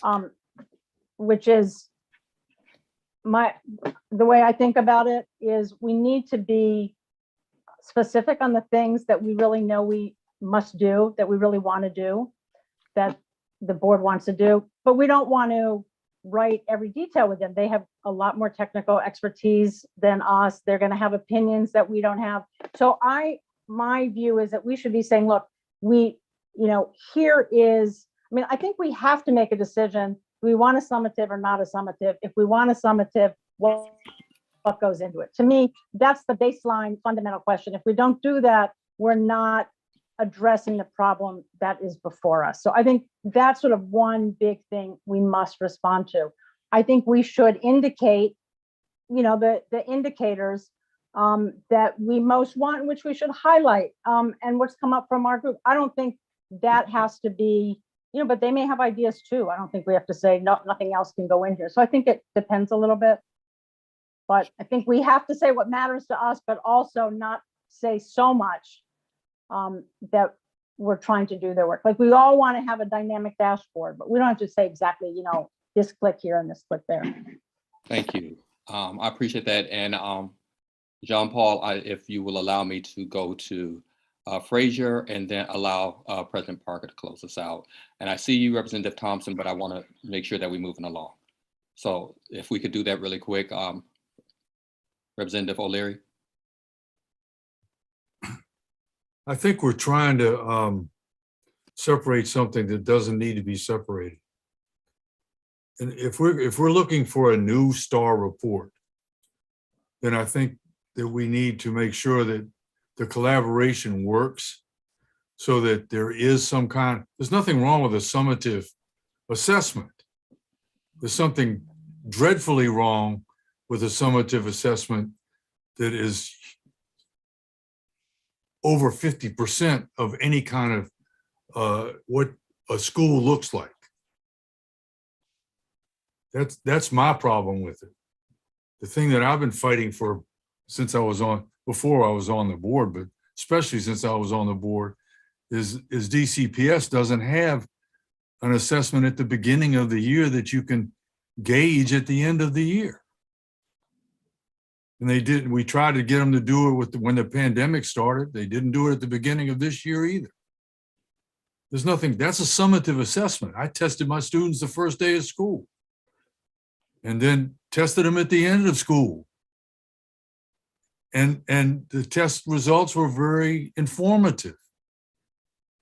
There should be a summative assessment, but it shouldn't be overwhelmingly, the school shouldn't be looked at by their summative assessment. It's a part of what we do with raising children, for God's sakes. From year 1 to year 2. That's a summative assessment. They can walk. They can, that's it, it's simple. But what we want to present to the public and to the system is a change in the STAR rating that is real and shows people what the schools look like inside. And this STAR rating doesn't show what goes on in the classrooms every day. There's no parental anything. The students aren't, they give a survey to students every year. Students don't care about that survey. They'll put down whatever they want to do on that. But if you ask the students what teachers affected them, or what's going on in your classroom, or what did you learn, that's a summative assessment too. So there has to be some kind of a vehicle that shows you there's nothing wrong with test scores, but also what's going on with the heart, not just the brain, but the heart of the school. And that's why I appreciate you so much, Representative O'Leary, because you cut straight to the chase and really speak, in layman terms, what we should be looking at and how we should be focusing. So I really appreciate your statement. I'm going to close this out by going to President Parker and ask President Parker to move us to the next section. Yes, I will, but I do want to just offer questions and comments, and I'll try and keep it as brief as possible. I do want to just level set a bit about the board's work and share where I am, but also ask the committee questions, in particular Representative Wattenberg and Sutter. What I have heard and what the board has heard for years now is that the public, namely parents, are not happy with the STAR framework because they feel as though it is unfairly demonizing schools, namely our neighborhood public schools. There are parents that I've talked to that are sending their kids to their neighborhood school that is a 1-star or 2-star. And so for me, the bias is how do we have a system that seems to penalize schools where they are more homogenous or tend to be our neighborhood schools? That is where the bias is for me. Secondly, the goal of our work, as I see it, is not to get rid of the summative or keep a summative, but it is to produce a system that is going to both provide the public and parents as much information as they can to utilize it, but also to provide a better education to students. And so I just want to level set that for me, that should be our goal. And I'm sure that is everybody's goal, but it is not, do we keep a summative or not keep a summative? Last thing I would just say, I continue to be troubled, and I've shared this before, with the language that seems to suggest that circumstance determines destiny. And while I do know that research points to a correlation between income and performance, it makes me highly uncomfortable. It makes me highly uncomfortable to suggest that low-income students are doomed to fail, whatever the metric is, whether that's standardized testing, whether that's graduation requirements. And so I just want to charge us that, yes, that might be true in terms of the correlation. That does not necessarily mean that that is our fate for our students. The question I would ask for this committee, or a few points I would share, I did get a chance to review I don't know if we're calling it a dashboard, but the graphic that had the boxes. Representative Wattenberg shared it. And what I really appreciated about it is that it showed how students were performing on school climate. And I don't know if it's possible to bring this graphic up, but school climate, how they were performing on proficiency, growth, and how at-risk students at the school were performing. And what I appreciated about it is that it gave a range of information so that parents, whatever their concerns were, they could look and make the best decision for their family.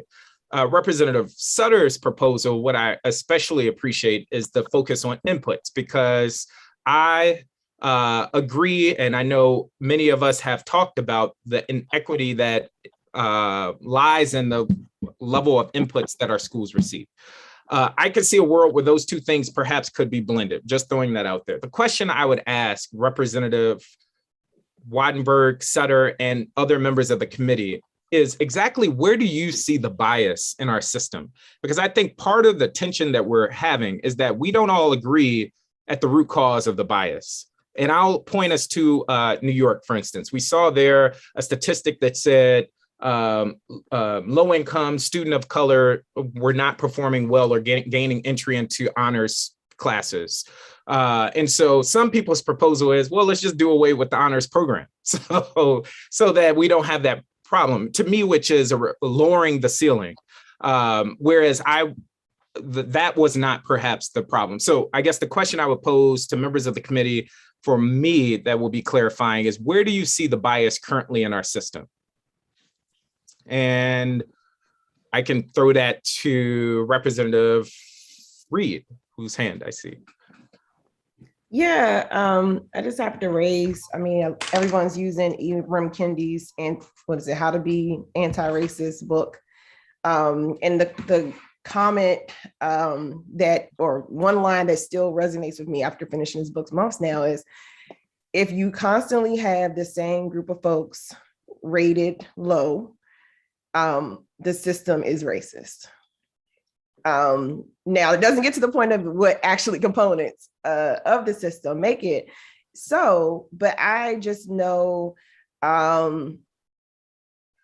mean, okay, I'll take a school in my ward a couple of years ago. The principal said they received a kindergarten class who did not have the prerequisites, right, for reading. And this school now has to move those children along.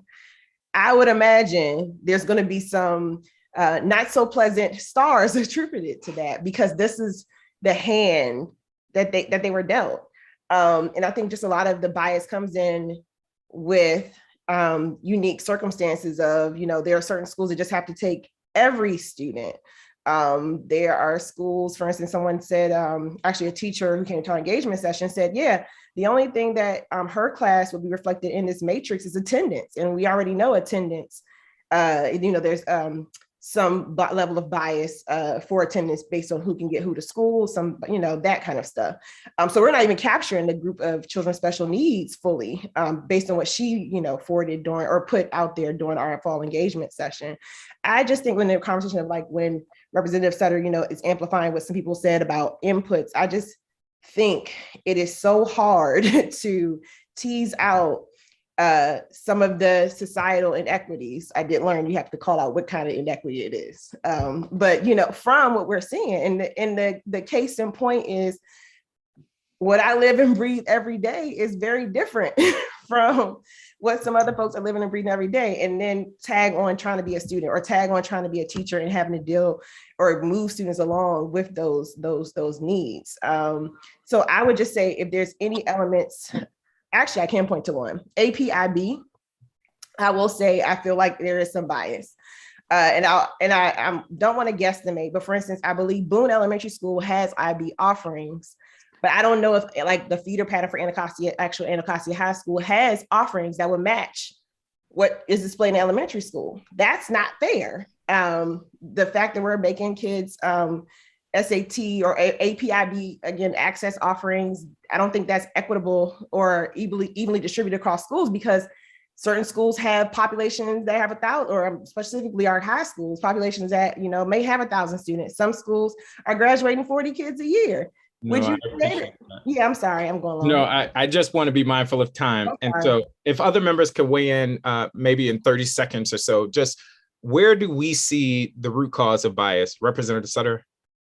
Yeah, and I want to respect everything that Representative Reed just said and acknowledge that I hear everything she's saying. What I want to go in where the bias is in the system, right now this system is weighted to suggest that we care equally about how every child walking in the door of a school does, but we know that some children walk in the school with prerequisites, to use Representative Reed's word, and others may not walk in with those prerequisites. What I think the bias in the system is that we don't overweight for the groups of interest that we know schools are asked to do well with, but may do uneven amounts of work with, right? So students who are designated students with disabilities. We want every school to serve those students well. Why don't we focus in and say schools are going to get more credit for serving students with disabilities well, because that's a group we need them to be focused on. I think, and I look at our schools right now, we see that those are inputs that vary exactly. If you look at some of our selective DCPS high schools, they serve 0 students with disabilities, but they're getting an awful lot of credit for the work they do with the students that come in with no needs. I think we could also see that widely varying in terms of students designated at risk, right? The variability between 2 schools in my ward that I comment on all the time that are 3 blocks apart. One, I looked at today's report cards. One of those schools serves 9% students at risk. The other serves 63. They are 3 blocks apart. Yeah. I think that that's where the bias is in our system, and that we're not accounting for that in saying the school that serves those 63% students designated at risk well should get a ton of credit for that. And the school that's only dealing with 9%, I'm not that impressed that they serve 91% of their not at risk students well. Great, good for you. Next, I want to really focus on what are the schools doing well with the students we know really need our schools to do well for them. Your next 30 seconds. And then Representative Wattenberg.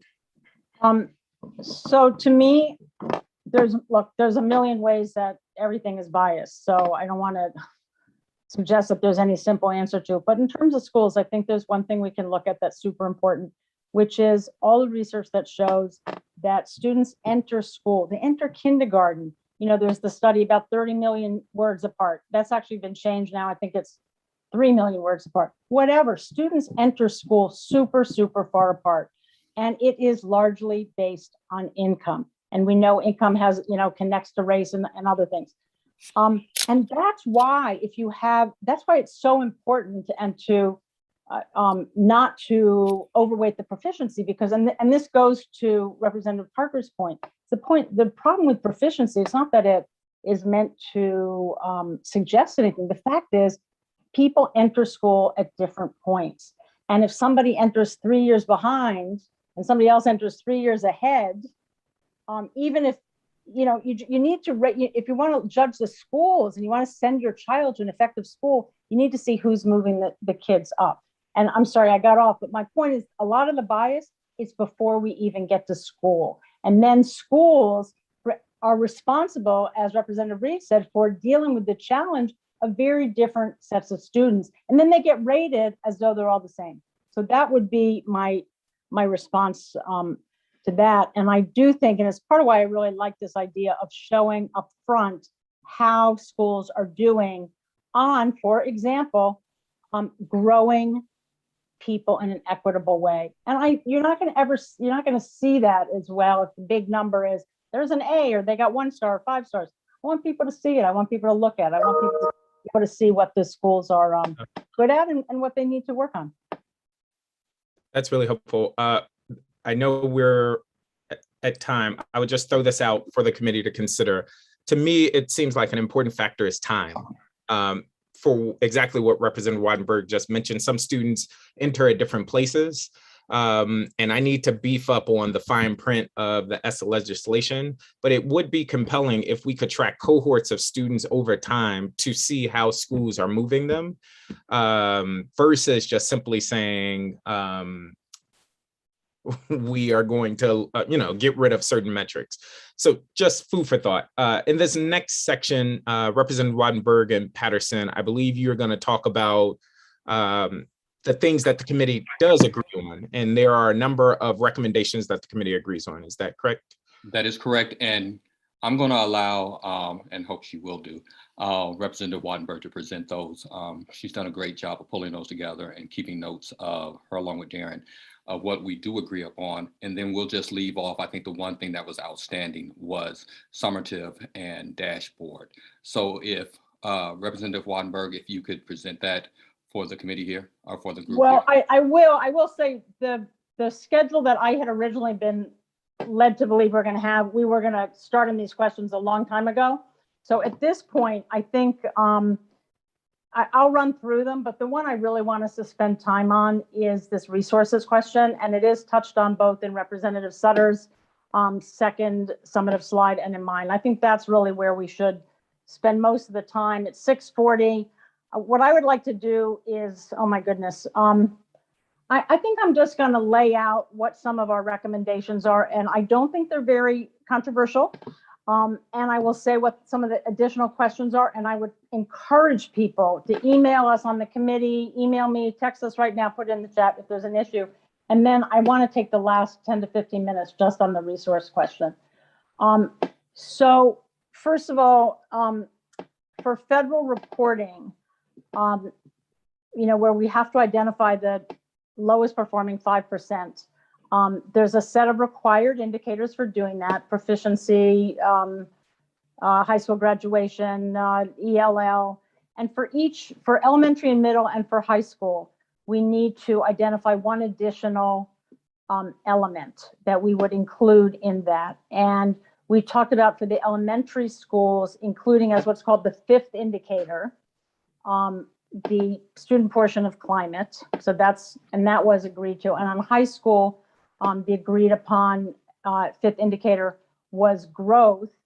There are some people who think that maybe growth isn't acceptable at the high school level, in which case I would suggest that we use ninth grade on track readiness, which is something that Representative Reed had put out there, and I think that could work there. So that's one. Second, we agreed that we wanted on the front page the key information. I think that the dashboard I sent out that we looked at pretty much reflects the stuff we want on the front page, regardless of whether there's a summative or not. I think that does reflect it. We also had, and wait a minute, I want to just, and I can't pull this up. I'm sorry. If you can see on the side, there's also student safety, which I know came up, teacher information, teacher experience, teacher retention, teacher diversity, well-rounded education were some others. So if there are other ones that you want to include, please let us know so that we can include them. I think we wanted to make a recommendation to highlight some, and the highlights were for, actually, I think the ones here, student, school climate, academic growth, equitable growth, academic proficiency.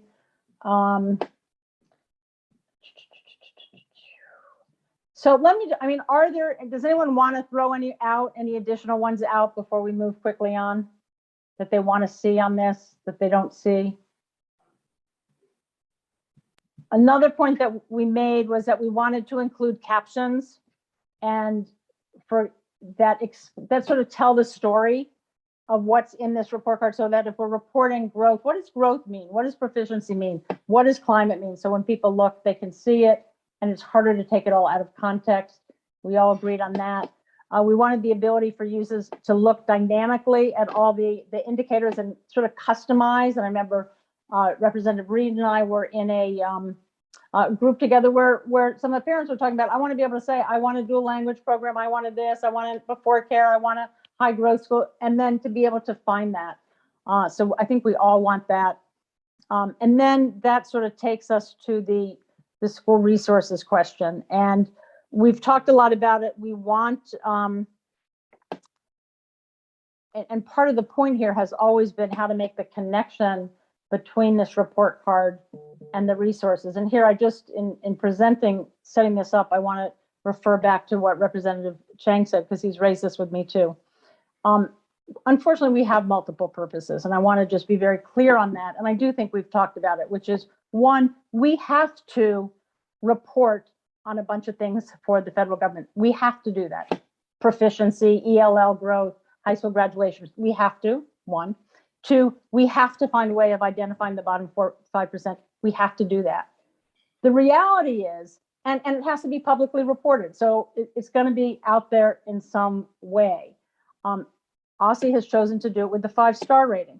But however, it's going to go out there because the feds require it. So I think for us, it's how do you so that's one purpose. But let's do for the feds what we have to do for the feds. But the broader thing, it's a city of choice. People use this dashboard. They're going to go to the report card. Let's make sure that it has what people want. And in that sense, Representative Chang, it is about trying to create something that families want. And to a point that Representative Patterson has always made is, let's make sure it has on there the information that school communities need to focus their improvement efforts. So like if you look at a climate survey and you see, we don't welcome parents, or teachers aren't collaborative, or kids feel made fun of, schools know that, and they know it quickly, and they can focus on it. It also becomes a way to help the council members and school districts understand what schools need. That was a long way of saying, but so there's a multiple purposes. And the third purpose is this idea of creating some transparency about what schools need and have, so that school communities can advocate for themselves, so we can advocate for them, so the council can see it. And that's really this resources question. And John Paul, could you bring up that resources page from my proposal? I'm going to try. All right. And the point here, and I want to, is not that this is the right thing. I just want to have a way to ask some questions, is what do we want to be transparent about in terms of resources on this report card? Now, Representative Sutter has, I mean, I think there's a lot of overlap on this between me and Representative Sutter, but I have some questions as well. So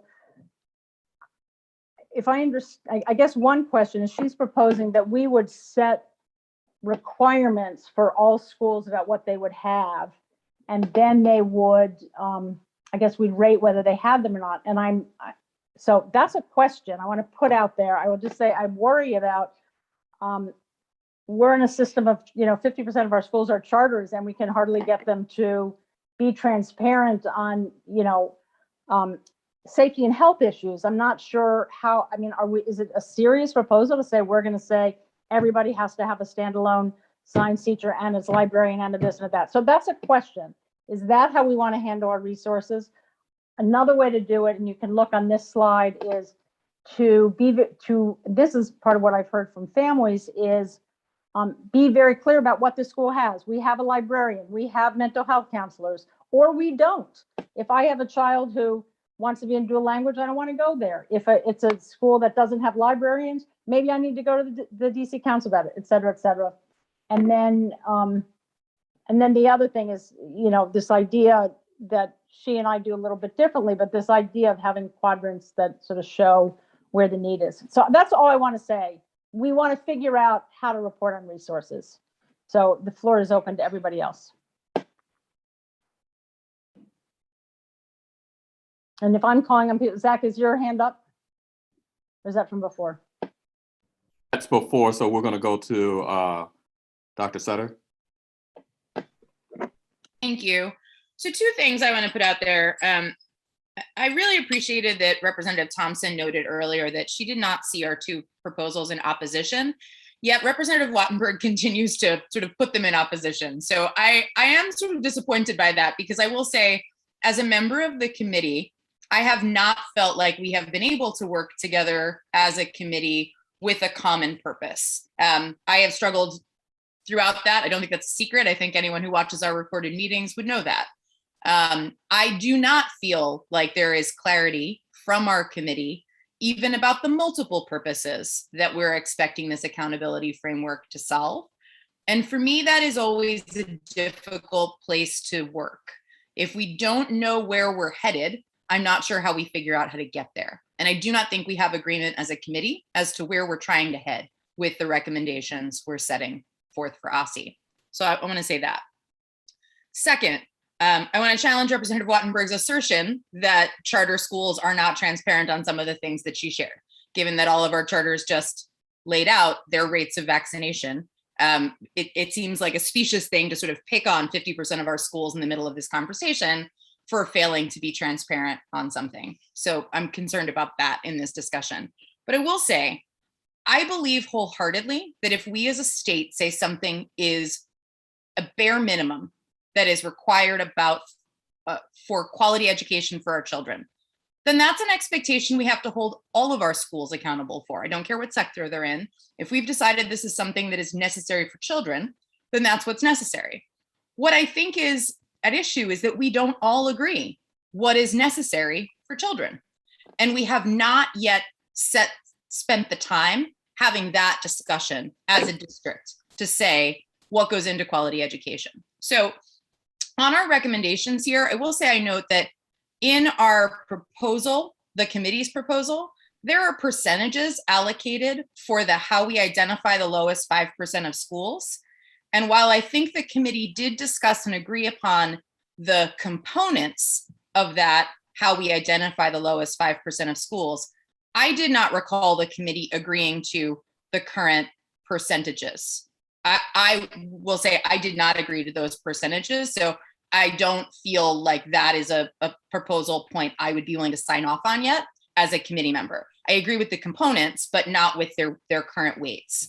Second, I don't feel like that 5% piece here should be allowed to stand alone as only identifying the lowest 5% of schools. I think we would have to calculate that for and publish that for every school in the city. Whether or not I'm not yet at the point of discussing a summative rating, but I think that set of indicators and that calculation for each of those indicators would need to be publicly displayed for every school in the district.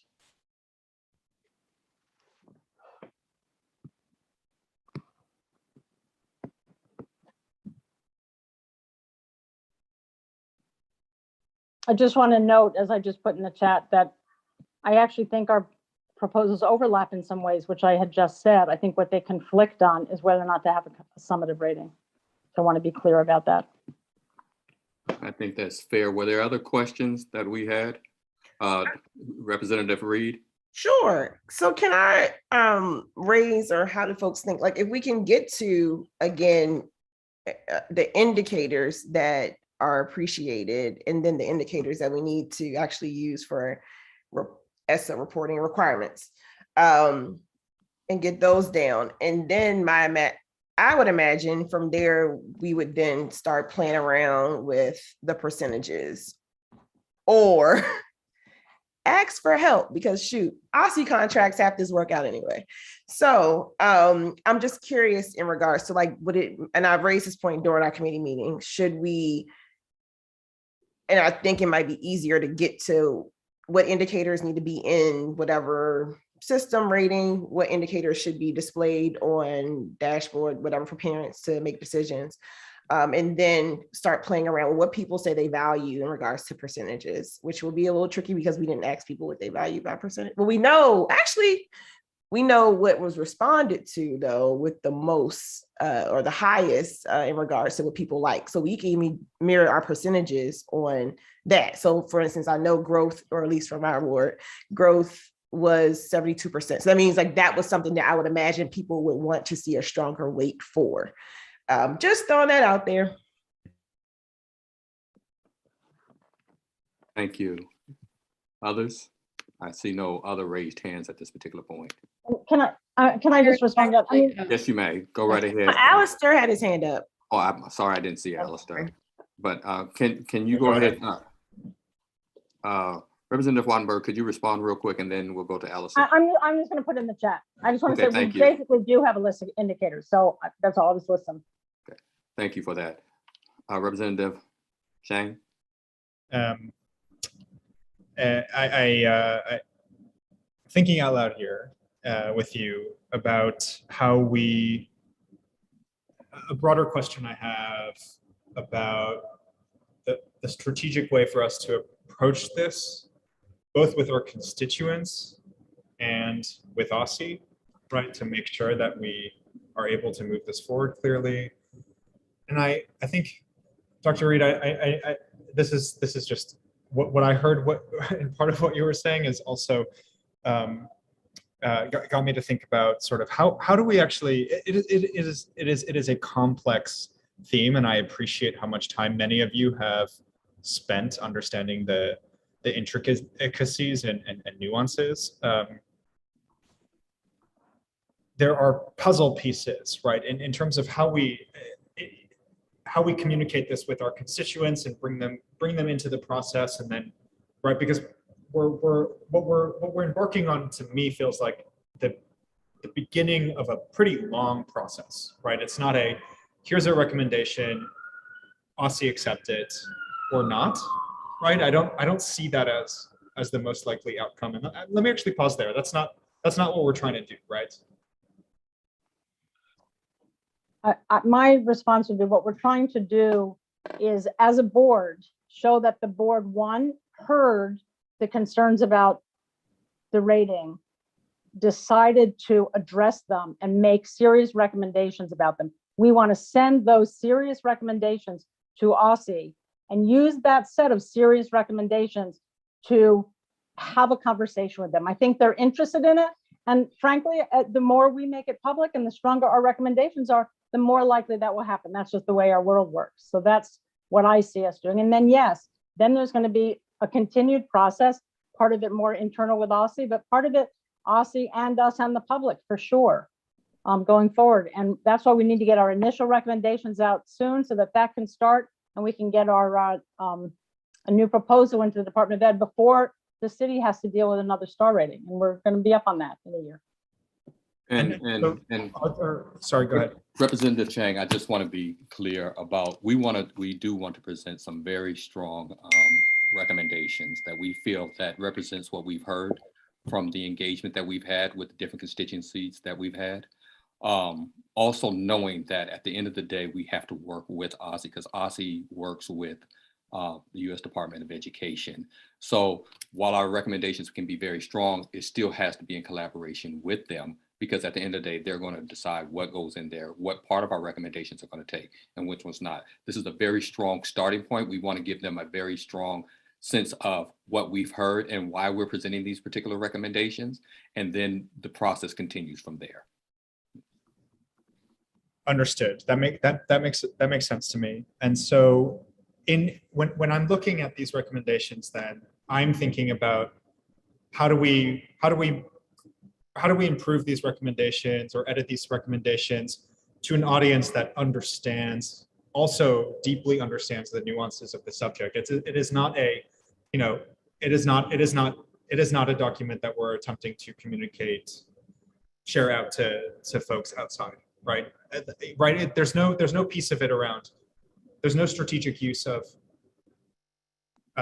offering feedback to make it more easier for non-experts to understand. Okay. Right.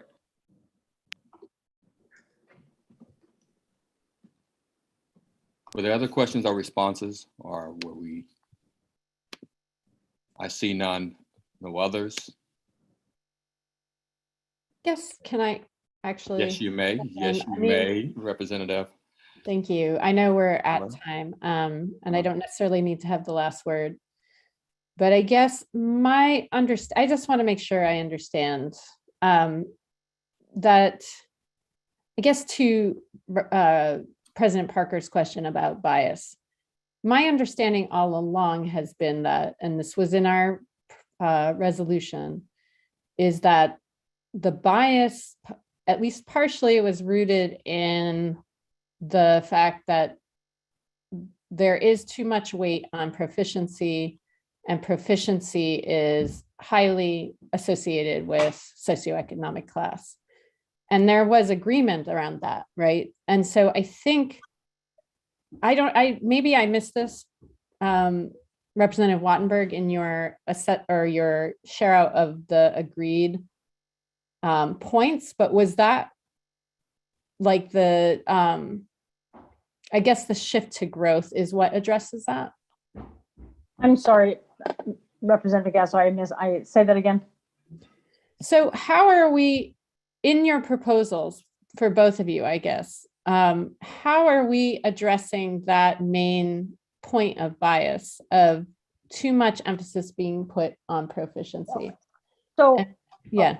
Yeah, no, I can answer. So if we have a dashboard, we don't have that bias. One, we don't have a bias in a rating because we don't have a rating. And if what we have talked about doing, and you can see it again, John Paul, if you could pull up that slide, is not to rate the school, but rate the indicators, right? So you can see that the school is strong or not strong on school climate. You can see that a school is strong or not strong on academic growth. You can see that a school is strong or not strong on proficiency. Can we see that slide? Is that possible? So and those are all of those, with the exception of proficiency, are indicators that don't tend to skew socioeconomically. They're about the school quality. And so you wouldn't typically have that bias. I mean, you would more likely than not, you'd have some outliers, but I think it's likely that most schools would be a mix, and you'd get some real transparency and honesty about, even schools with high proficiency, maybe their growth is low or their climate is low. So you take away the bias in that sense. Does that answer your question? And I want to kind of speak to it as well, Representative Kasoy. I think I understand your question correctly. And I think there's been some peripheral discussions about the actual weights that are assigned to things. And if we're going to adjust those, which would adjust for some of those biases in those particular areas that you identified.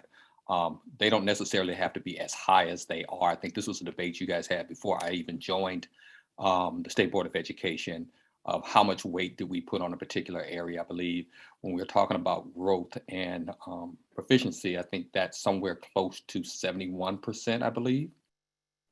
but that's not necessarily, that's not like a mandatory thing. I think you can lower it to as much as 51%. So that, what you put on a particular metric says a lot about how biased it is. So there's been some peripheral conversations about that. A lot of it has been around summative versus dashboard, but there has been discussion about that particular area. Dr. Sutter, did you want to respond as well? Yeah, I think that two ways my proposal shifts this. One is to Representative Patterson's point, I'm fully open to adjusting the weights of the relative metrics. So further increasing growth. Right now it's at 40% for elementary and middle schools with proficiency at 30. Increasing that further would be great. Or increasing other things to take up some of the piece of the proficiency metrics. So reducing proficiency to 20% and giving that 10% to something else that we think matters. Maybe that 10% goes to climate.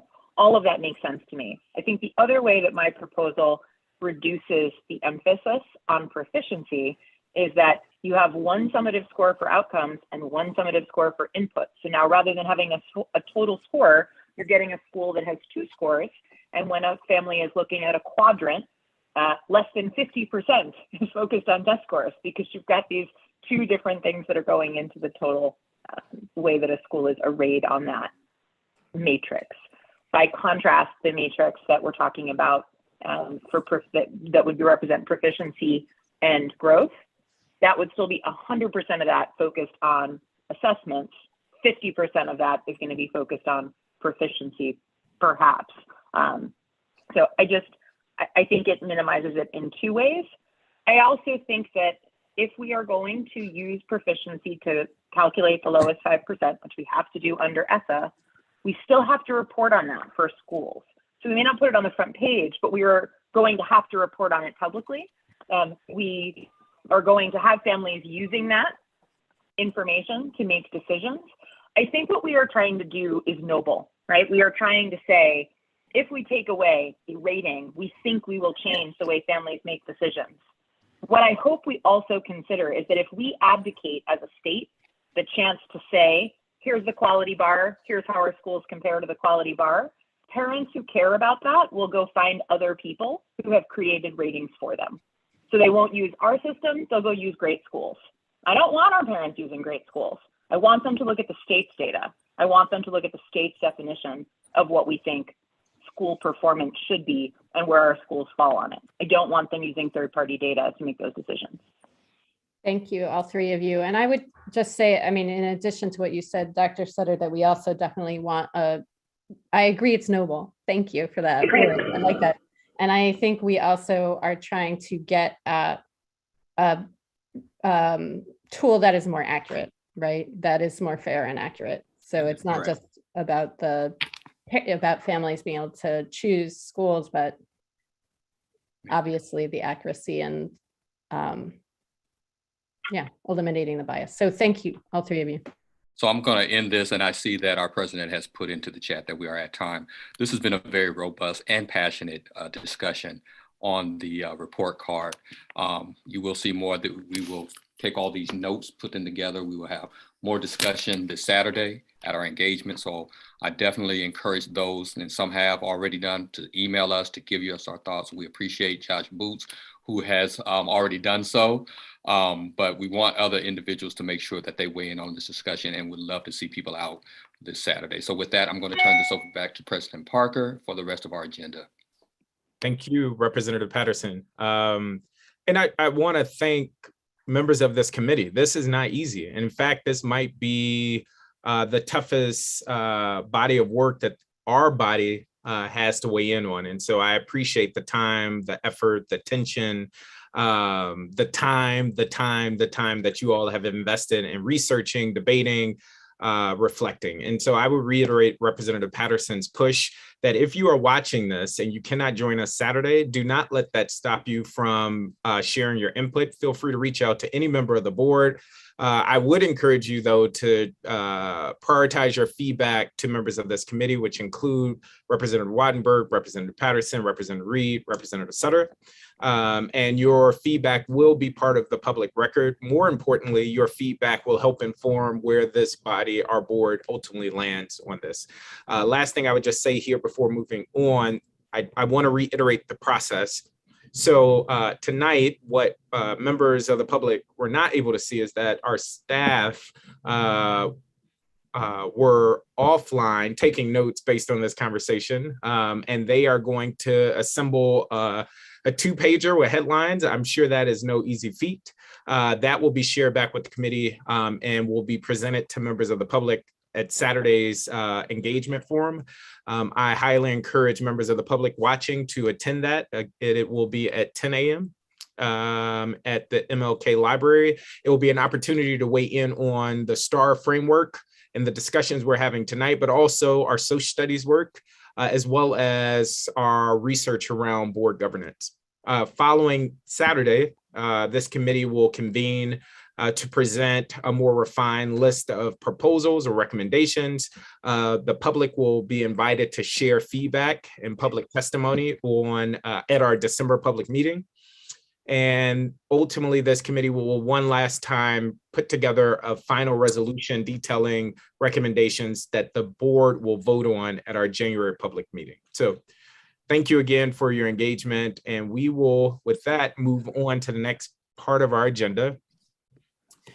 And I am not seeing Caitlin, but Caitlin, a team member of ours, has been leading up oh, there you go, has been leading the work to produce our end of year report. And they have always been stellar, and I imagine this year's will be just the same. So I am going to turn it over to you. Great, thanks. So this is going to be like 5 minutes. So basically, I have no presentation, so this is just on my face today. So I will send a text-only draft to everybody after this meeting because I am one day delinquent because I was supposed to do that yesterday. So acknowledging my mistake. So your next steps for when I share that are going to just be to review and leave comments. It's going to be like a SharePoint document, so you can just leave comments that way. And the things that we're looking for are, did we miss something in how we typed the report? Would you want us to wordsmith a certain section? Those are all things we want to hear. Like, do you even think that what we wrote is accurate, right? Like, you know, things like that. And please send that feedback by December 6th, at which point you will also send back your reflection prompts. I know Malaya sent an email sometime in November. And then after that, what are we going to do? We're going to take those edits and I'm going to turn it back to you kind of quickly by December 8th. And then you can review it again. And then by December 10th, it should be uploaded to Assembly. And then you can vote on it at the December public meeting. And then you will be done with it. And it'll be great. And we are also looking to do printings of that because I know that President Parker mentioned that the last time. So does anybody have any questions? Stellar. I want a clarification, the printing. Can you just say more about that? Oh, because I know that last time you had asked if we would print out any physical copies of it. So yes. Once we, I guess, adopt it in December, I think we'll shoot to have printed copies in January. And then we can also look into translation. So if you want it to be translated in a language, we can also bid that out for January. Awesome. Okay. Bye, guys.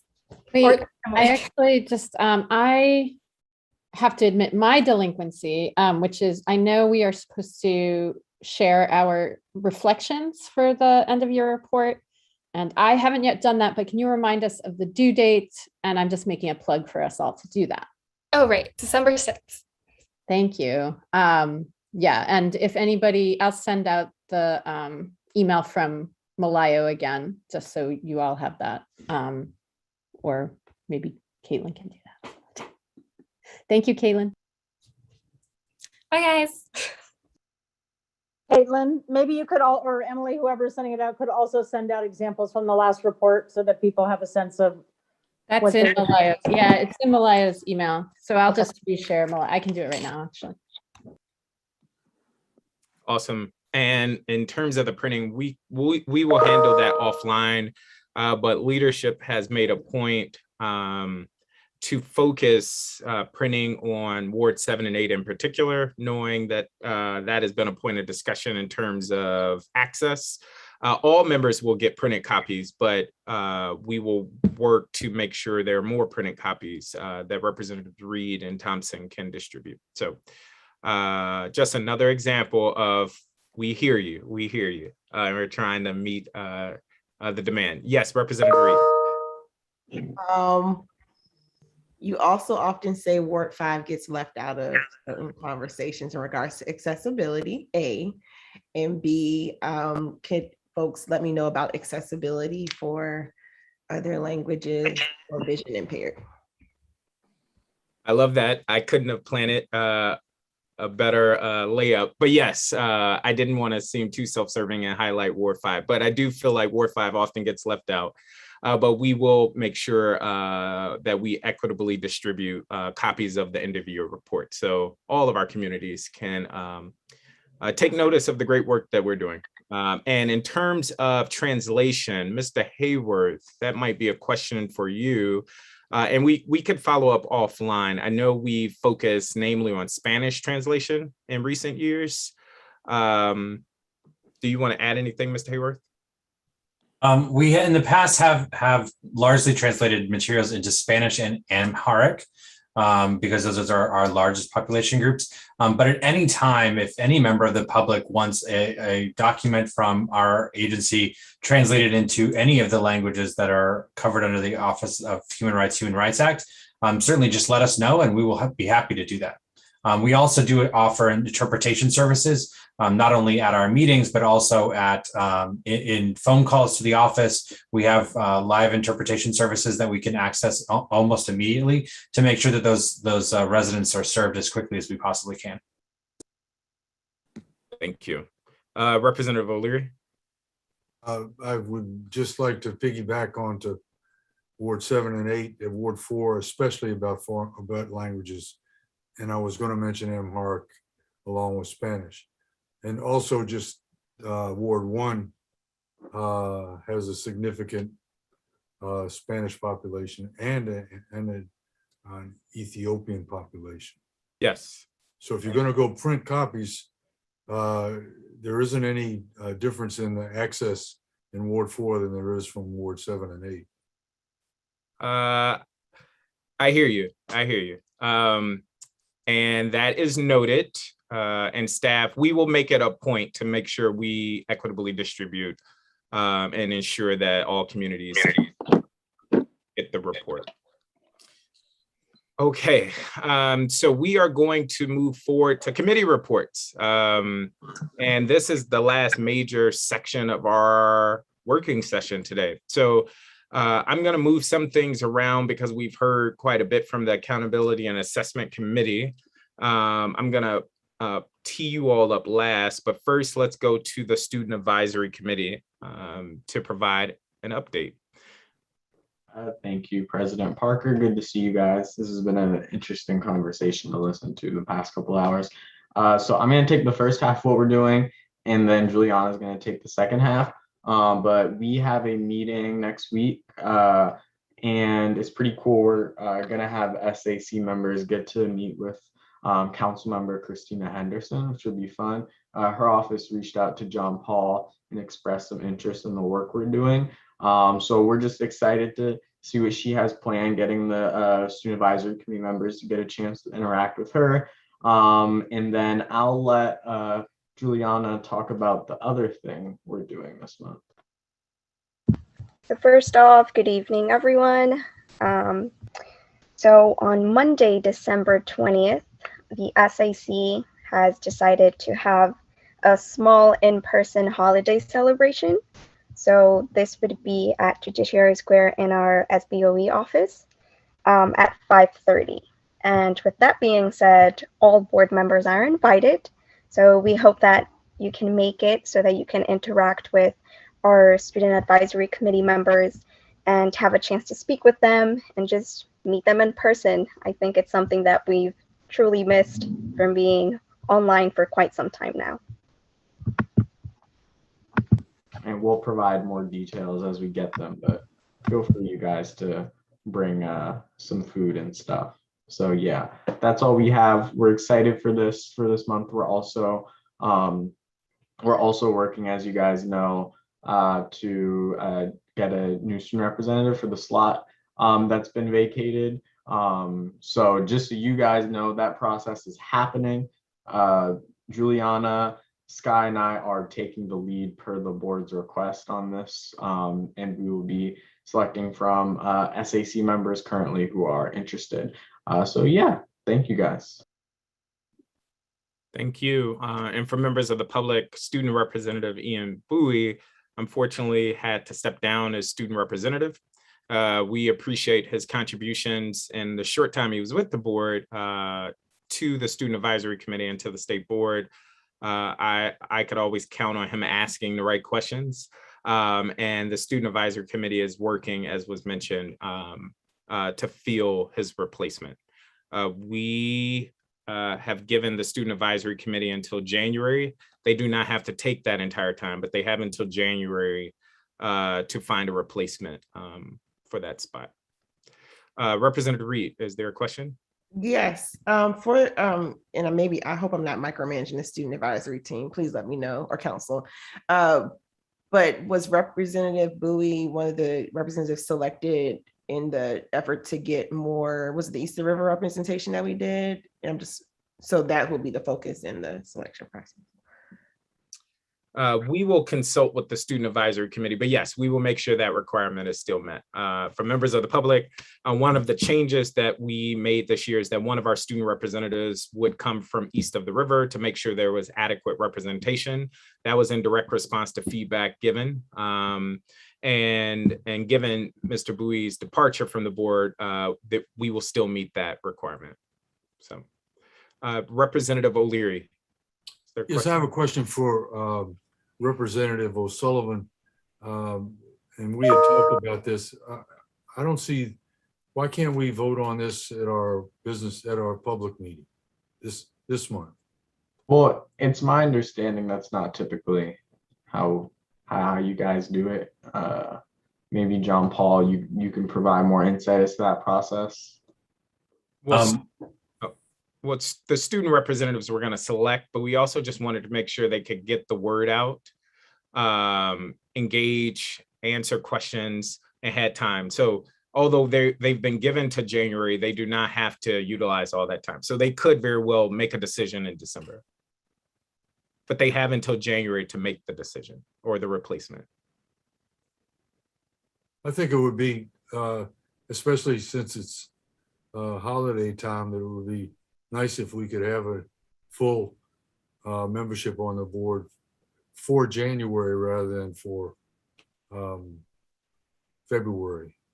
I don't disagree with you. I agree. Thank you. Thank you, student representatives. Mr. Hayworth, were you going to add anything there? I was only going to add that the state board doesn't vote on state student reps, so we wouldn't have to vote at a public meeting. So they could, once someone is identified, we'd be able to bring them on fairly quickly. Great. Next up is the admin committee. Great. Thank you, President Parker.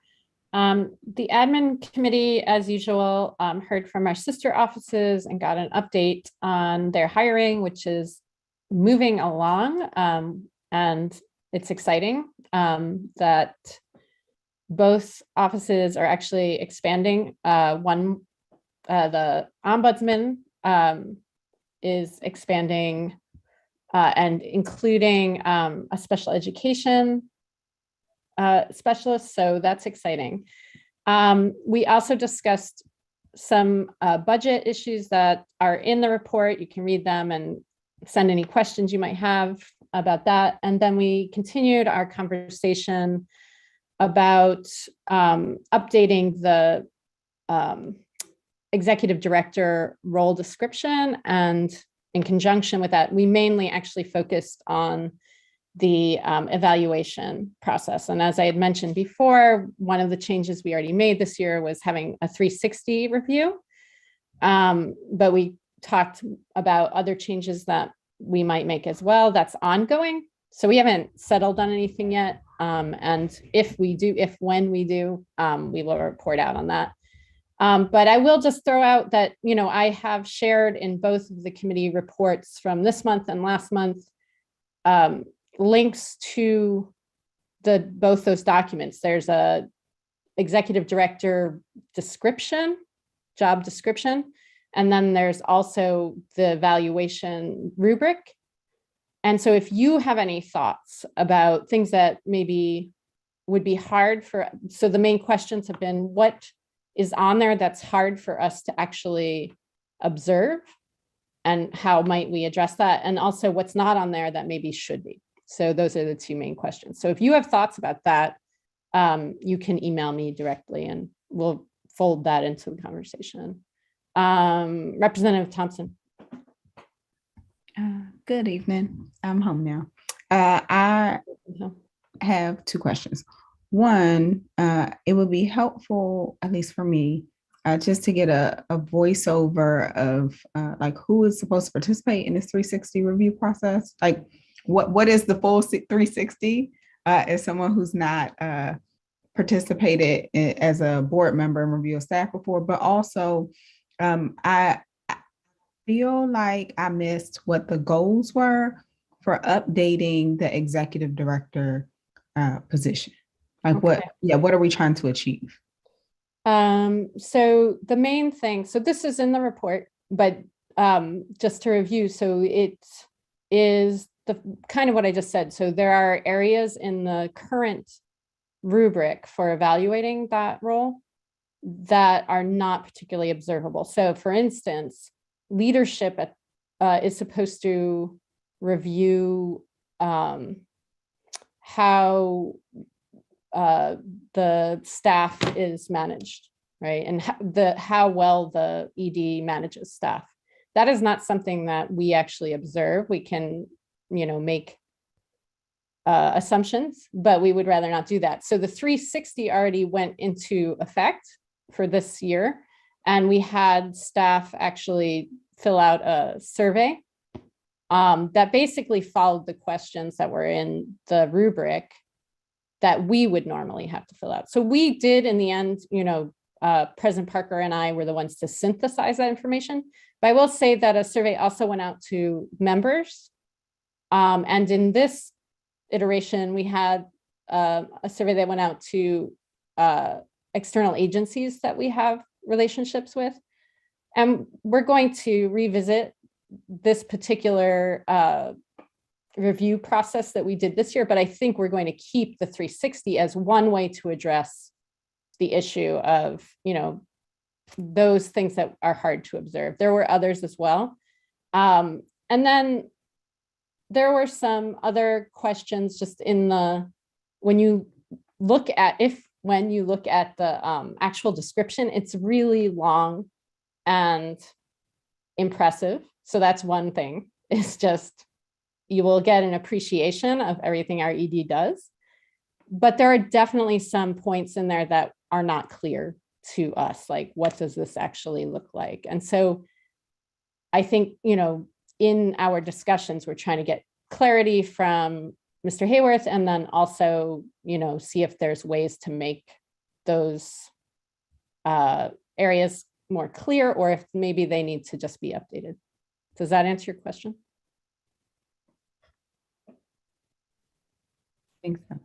I think yes, I think so. I'll you can, yeah. I have more questions, but I don't need to ask them now. Okay. If I could interject as well, thank you, Vice President Kasoy.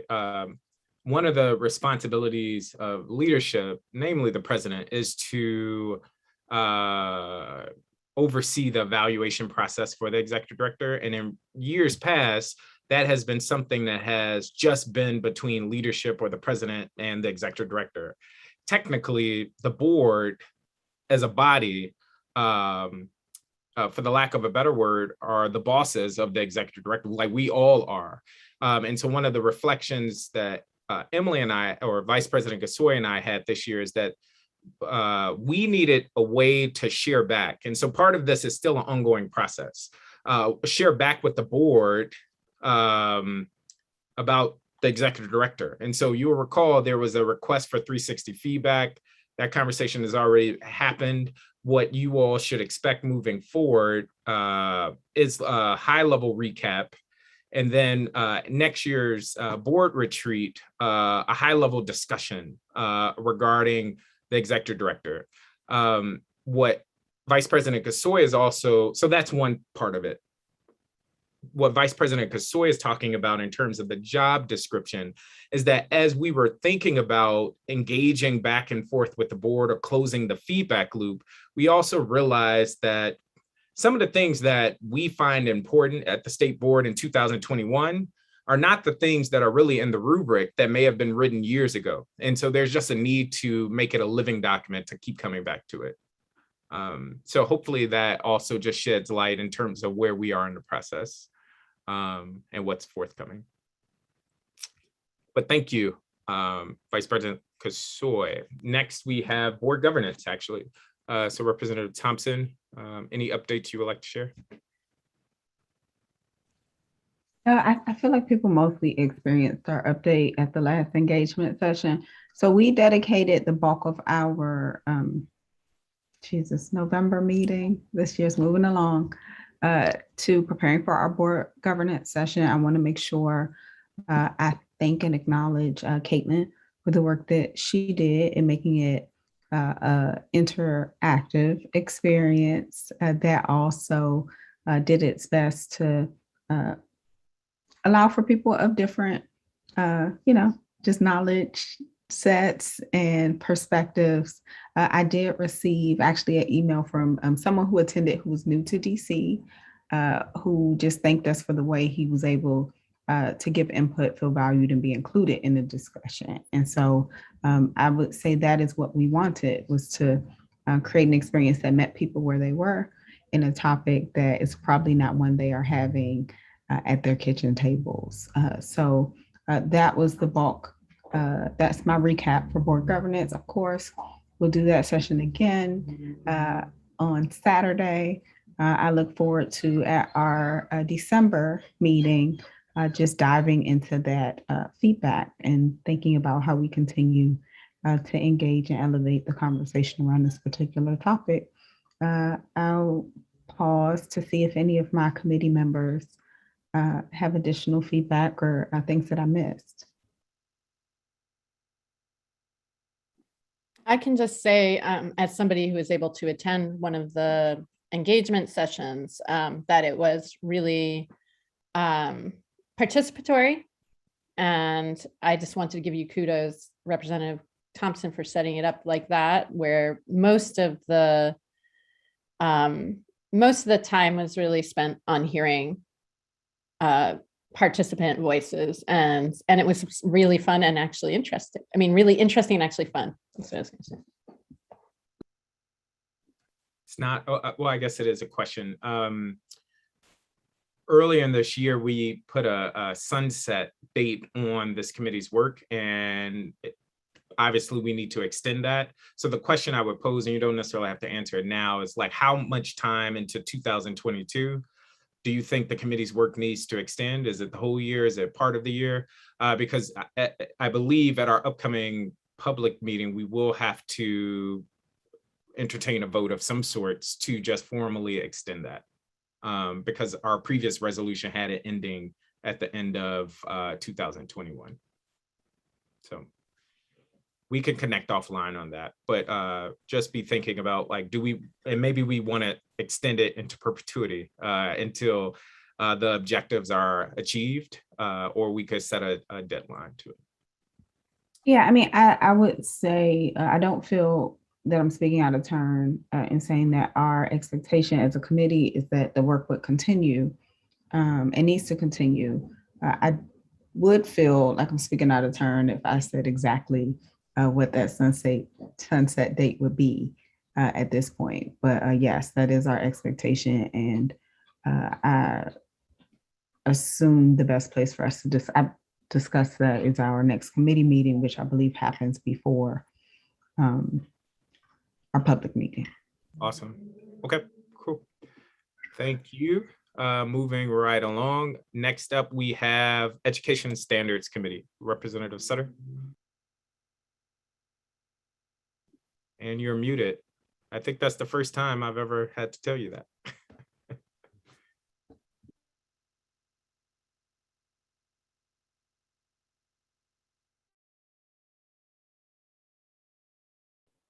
Nope. Now. Yes. Hooray. I had you on my phone and things got weird. Sorry about that. Okay, so Education Standards Committee. We put our report up. First note, we had hoped that we would have some draft social studies standards ready in time for panelists, expert panelists, to review them and present at our December 15th public meeting. An email I received from OSSE just before this meeting suggests that that may not be the case. So I need to huddle with our committee and return to our leadership to talk about the December 15th meeting public panel. However, OSSE is still working very hard to have the standards ready for public comment by December 15th. I have a meeting on Friday with Dr. Grant, with Dr. Gibson, and with Mr. Tooley from OSSE to talk about the status of that. And I will absolutely know more in that meeting. Mr. Hayworth will also join me for that meeting. We do, however, have an Excel sheet, which is linked in the Education Standards Committee report, that we're asking members to add their suggestions and requests of possible reviewers of the standards. Basically, the standards are going to be out for the general public to review, but if there are specific folks you want to make sure we send a personal invitation to say, the standards are ready and we want your review. If there are constituent groups you know will want to weigh in, if there are folks in the social studies or civics, democracy space that you'd like to make sure we have review, please go ahead and add them there. You'll see we've got a large and growing list, so please add your ideas in and we'll make sure that those folks are contacted personally. I'll make one other comment and then I'm actually going to turn to my colleagues to talk a little bit about some of the other things we discussed. We talked about the codifying the standards process, basically taking what we learned from the rewrite of the social studies standards and thinking about what other standards the committee and board should undertake. We actually have a short survey that we shared at the first engagement event that we're going to leave open to have a broader engagement with the public about what comes next for standards into the new year. So that survey is linked here in the report as well, but please know that we'll keep that open beyond the engagement sessions and continue that conversation with the public in the new year. One last thing, we talked about a point Representative Thompson raised at our public meeting around our LGBTQ plus inclusive standards resolution and about some situations we've already seen playing out in our schools with families about what it looks like when schools try to take on this work and where there may be a need for additional guidance around developmentally appropriate ways for information to be presented to students, etc. We had a robust discussion on it, did not arrive at anything further, but think this is a topic the board and committee should continue to discuss.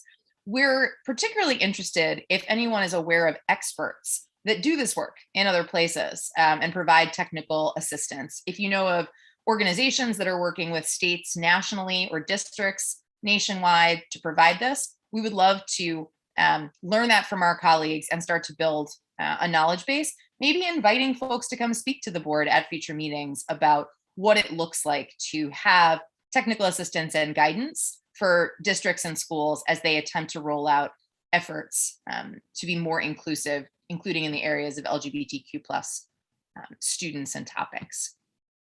Representative Chang, if you are with us, I'd like to turn to you for letters and literacy information. We missed you in our committee meeting, but talked about it based on what you shared with me. And I'd love to give you some time to say a bit more about it now. Great, thank you, Rep. Sutter. So OSSI has funded, it seems like, and is starting to offer letters training for teachers who would like to sign up, which is very exciting. As many of you know, I've been a big fan of this model, and we've seen positive results from states like Mississippi and Alabama.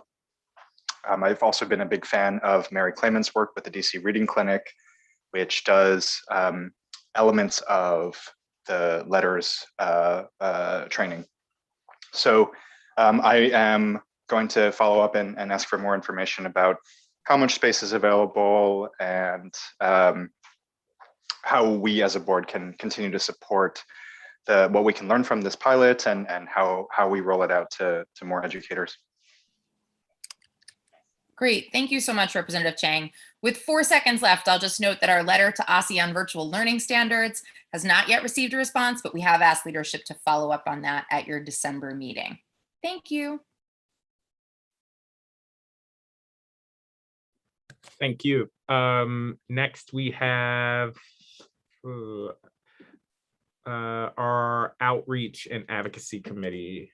Representative Reed. Hi, so I will be quickly just kind of summarizing our last meeting. I will make sure that I write this in a committee report.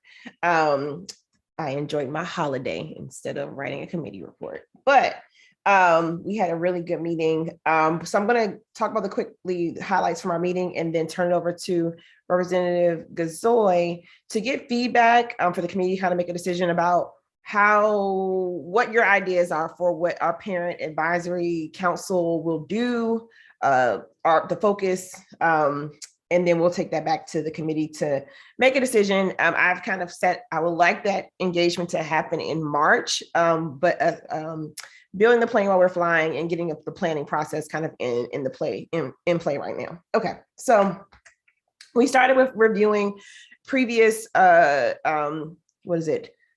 testimony from the last few months of our public meetings, because we skipped 1 month because of we had our committee or our retreat that day. And there was nothing that we felt like had loose ends that another committee didn't already take up. So there were issues, but most committees had like jumped on the things that need to be followed up upon. Representative O'Leary raised the mask mandate, a part of the meeting. So that's where, and thank you all for your quick turnaround to just talk about the importance of what we've seen in schools previously. And, thank you all for getting that out the door from Friday to Monday, and it hit the media waves. And thank you to our staff who literally were typing our thoughts while we were meeting and had a statement somewhere how coherent. So yeah, that's happened. And then lastly, I think safe passage is one that we talked about, and we are going to circle with the student advisory committee if they would have us, or at some point, because we want to focus in on the question from the student advocate, Dan Davis, about how do we define safe passage. And I also have to plug, it just seems like some elements of safe passage work seems to be coming from the mayor's office. I would like to push admin team leadership to kind of get some clarity on like what elements are in place, what elements are coming down the pipe, and how we can be collaborative. All right, so thank you. Representative Gasoy, could you present your lovely, I'm sorry, I ate up a lot of time. Oh, sorry. No worries. I think I can do this. I am actually going to share my screen, which I think will help, hopefully, and not confuse.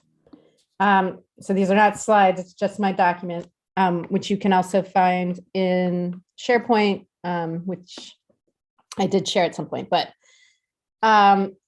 so as you know by now, the ANO committee is charged with assembling a family advisory committee. I want to call it a family advisory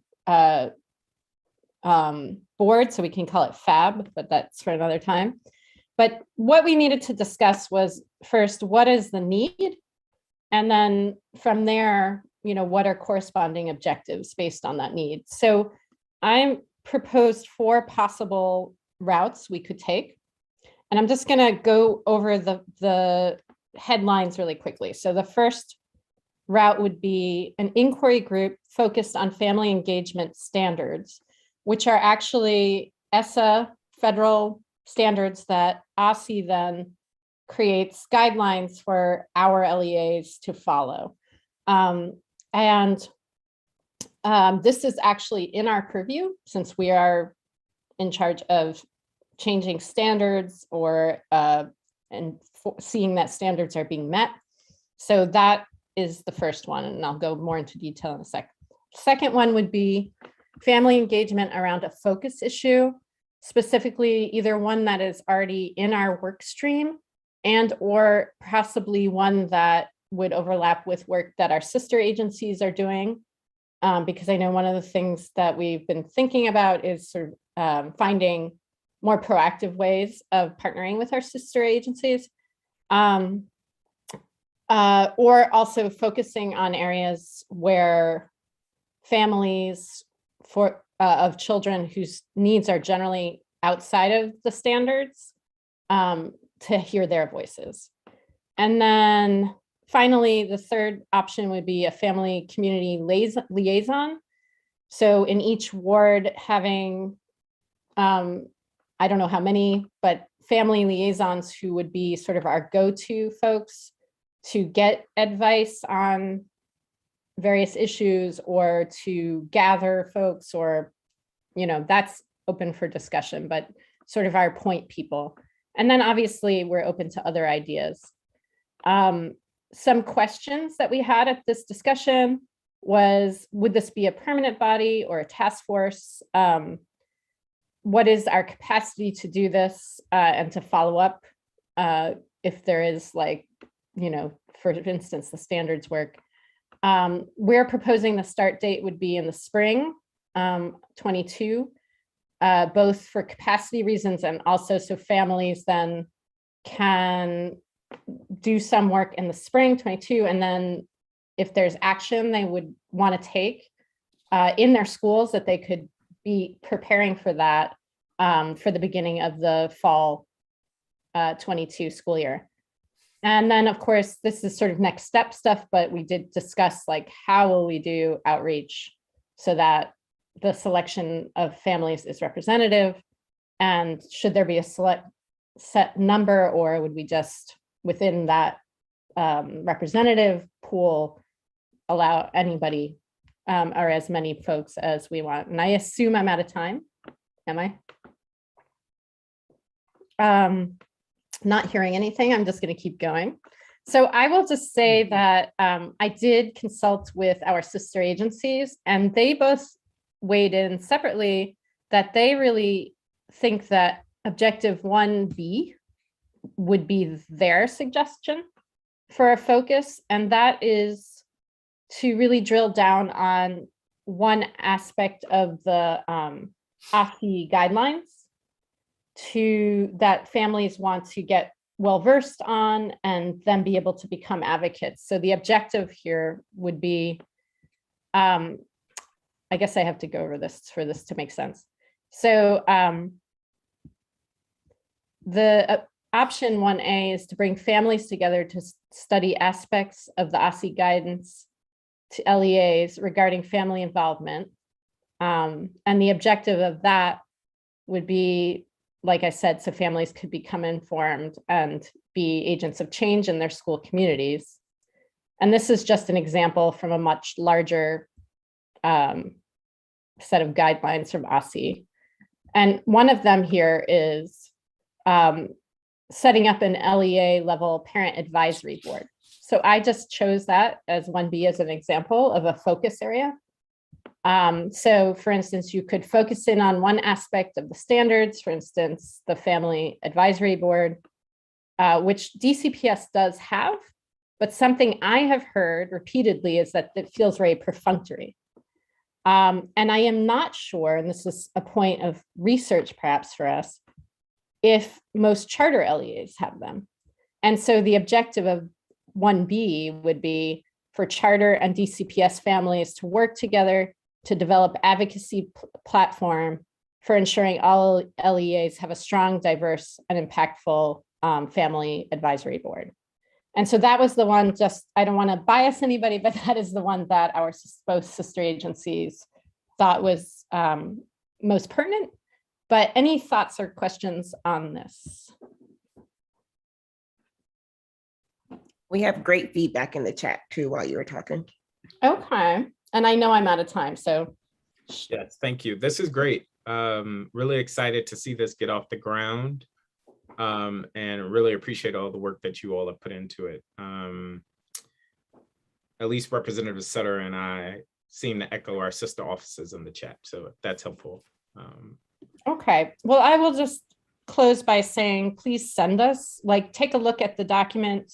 I will resend it, and you can comment right in the document and or send me and or Dr. Reed, you know, suggestions, comments. Awesome, thank you. And again, this is no small undertaking, but I think will make the decisions that this body makes more representative, which is really important. So thank you for leading this charge. Next, we have the Teacher Practice Committee, Representative O'Leary. Good evening, everyone. So nice to see everybody. The Teacher Practice Committee met on November 9th and November 30th. At our first meeting, we had invited representatives from OSSE and DCPS and the DME and the Public Charter School Board to discuss how each respective organization was addressing teacher attrition and how the state board could help. But all of the invited guests decided not to come. So we started talking about, well, what can we do? And we decided we were going to come up with 5 recommendations that the committee will pursue to address teacher retention. We're not talking about teacher attrition anymore. The emergency is to keep our teachers. At our second meeting, we presented our recommendations to each other and agreed that the committee would focus on, 1, the hearing on the 16th of December about transparency, where OSSE will be talking about the teacher attrition in the last year. And so we couldn't really do anything about that until December 16th. So the 3 most important topics that we brought up were mentorship, or the lack of mentorship in the systems. Grow your own programs. We know about the EPP program, the Educator Preparation Program that OSSE is running. And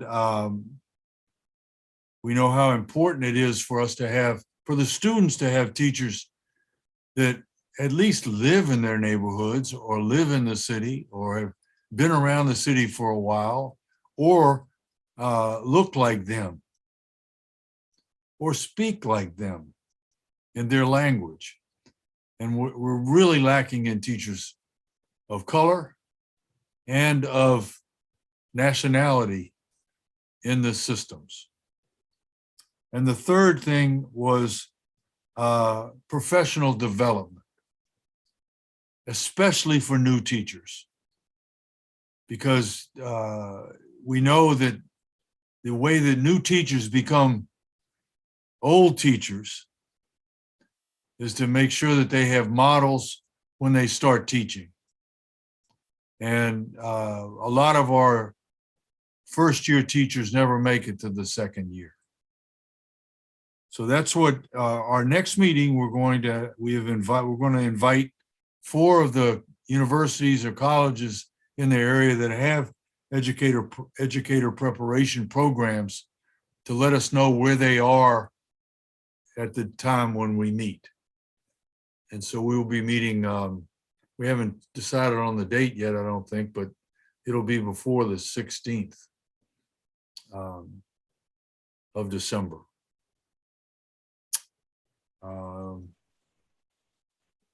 Representative Thompson or Representative Chang or Representative Gasoy, do you have anything else? You can say no, it's all right. So that's what we were talking about, and we have, we're very enthusiastic about getting the information on the 16th so that we'll have something to hold in our hands as far as what's going on, because we really haven't had any real numbers for 2 years. Thank you all for listening. Thank you. And then our Assessment and Accountability Committee. I know you've talked a bit this evening, but are there any points you would share as a committee report? Representative Wattenberg, I don't see any others, but. No, as Representative Reed said in the chat, I think you heard our report. That was our report. Pretty exhaustively. Fair enough, fair enough. Thank you. Thank you all. The last thing on our agenda is new business. Are there items of new business? First up, Mr. Hayworth. I'll just do my executive director's report now as part of the new business, if that's all right. My apologies. No, it's fine. So I have one quick thing for everyone, and I'm trying to find the right document. I'm going to share my screen here. So believe it or not, it is time to determine our meeting schedule for 2022. So we have a draft. I will email it to you at the end of this meeting. And if you can go through the list that we have here, make sure there's no dates that conflict with an observance that I'm not aware of or that I didn't pay attention to. There are 2 dates that we've highlighted on here, and those are April 11th for a student advisory committee meeting, and October 5th, 2022. April 11th falls during the DCPS spring break. And so I'm going to ask the folks from SAC whether or not they would like to move that meeting or keep that meeting or whatever. And then the same for, well, for October 5th, I believe Yom Kippur ends that morning, but I'm not as familiar with the traditions there. And so I just want to make sure that we're not holding a meeting on a religious observance if we can avoid it. And so, like I said, I will send this list out to you today, and it will be on the agenda for vote at the December public meeting. Any questions on that? I see lots of hands, but I'm assuming those are new business. So I'm just going to stop sharing and go back to being quiet. Thanks, everybody. Thank you. All right, I do have one question about the calendar. If I recall, it was Yom Kippur last time that we made the shift to our calendar to accommodate.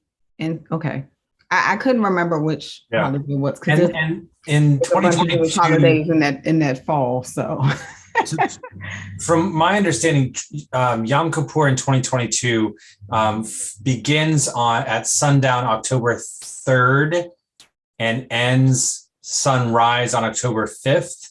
And again, I am not as familiar with the Jewish tradition as others on the board, so feel free to correct me. So I just want to make sure that that is the correct thing. And thanks for pointing that out. I appreciate that. No, I was just thank you. I was just double checking because I could not remember which Jewish holiday we made. We hadn't accounted for early enough last time, and I am of course learning a bunch about Jewish holidays. A bunch of them fall in the fall. There's a lot in the fall, so I was trying to make sure we did not miss it again. But I will double check on the observance dates. So thanks. Great, thanks. Mr. Hayworth. Representative Reed. Greetings, members. I just want to put on the table, I would like to run for vice president of the board. And I want to just put it in public. So I don't want to reach out to people, make a phone call if you don't want to. But if individuals are interested in talking more, just let me know, and I'm happy to facilitate those conversations. If not, enjoy your holidays and your other committee meetings. So that was it. Thanks. Thank you, Representative Reed. Representative Thompson. I think that means we're on a new business. So new business, new old business, delinquent business from Representative Patterson and I. We need a resolution. He knows what I'm talking about. We need a resolution to recognize, I believe they are calling themselves the Metropolitan Capital Women's Group. We will That is write that correct, down. ma'am. That is correct. Yes, it was a lot of You work. got that. They were kind enough to work together to open a new little library in Ward 7 outside of the Washington Tennis and Education Foundation. And we're excited about it. You know, a little library, I've been saying it's a little library, but it's a big deal to me. And Representative Patterson was kind enough to be on hand in his at-large capacity to support. And so we want to make sure we recognize that type of work. We encourage more of it because, you know, literacy and opportunities for literacy, we want them to spread throughout the city. So we'll get some language together so we can vote on the resolution at our next meeting because we're delinquent and we shouldn't be. It's a great thing. And so that would be my new business. And if I may follow up on this, since I was referenced, I just think this is the most awesome bird library, as they refer to it. And we're trying to really encourage them to do more east of the river in particular. We've talked about places where they can put them in Ward 8, and we're channeling Representative Chang and just really making sure that we have literacy in all the areas that are particularly underserved or marginalized, and then stocking those areas with books that kids can take home, keep, whatever the case may be. Just really appreciate their enthusiasm to make sure that they're focused on the east of the river. So yes, we had a great time with them and look forward to getting that to you. I saw Jean Paul saying that we need to get it at a particular time in the chat, and we will make sure that happens. So thank you for you guys' support ahead of time. Thank you. Representative O'Leary. Well, what a segue. I still have books for everyone to distribute to their wards. I will promise you that I will bring 100 books if you'll give me the location for the little library, and they'll be there tomorrow. Representative Thompson or Patterson, if you'll just email me the address. It would be wonderful for everyone to distribute books for Christmas time. I have the books. All you have to do is come get them or let me know and I'll bring them to you. But that's not my news. Because I delivered 250 yesterday and we do it all the time. But you got to have them. You can't hit what you can't see. Representative Reed, Representative Thompson, Representative Sutter. I know that I've given at least Representative Parker and Representative Gasoy have gotten a couple of books. And Parker, I mentioned Representative Hundreds of Ward 5 children are really appreciative of yeah. I don't need that right now. Here's the other thing is Saturday at 4:00 in the afternoon, after the engagement session, Ward 5's Archbishop Carroll's football team will be trounced by Ward 4's Roosevelt Rough Riders football team in the city championship at Georgetown University. And I'm sure that John Paul is going to get us all tickets. Thank you. Here. Let's make sure we run that tape back after Saturday. Let's see how it goes. But thank you, Representative O'Leary. Representative Thompson, is this a new hand? It is a new hand, but I think Representative Sutter's new hand was up first. Oh, I'm sorry about that. Representative Sutter. It's okay. My hand is blending into my wall. So one, I will say, I was hanging out on the Roosevelt Rough Riders side of the field at the Turkey Bowl because I was wearing orange and did have some good conversations with some Rough Riders alums. So I'll put that out there. Very appreciative of the friendly crowd.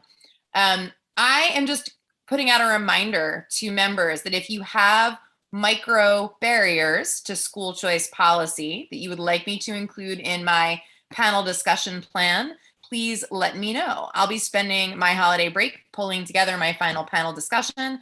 I really appreciate Representative Chang and Representative Reed for already providing me with a few. Representative Gasoy and I got the chance to talk about some things over coffee that I've made note of. But if you have ideas that you have not shared with me yet, please go ahead and send them my way so I can put them in the panel discussion.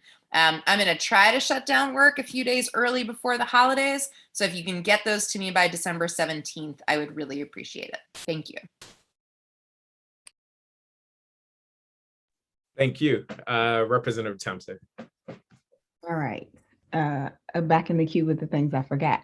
So I thought that what Representative O'Leary was going to share with us was that he would like a resolution in support of Roosevelt winning the Turkey Bowl, which I was ready to support because I'm a good sport in Ward 7.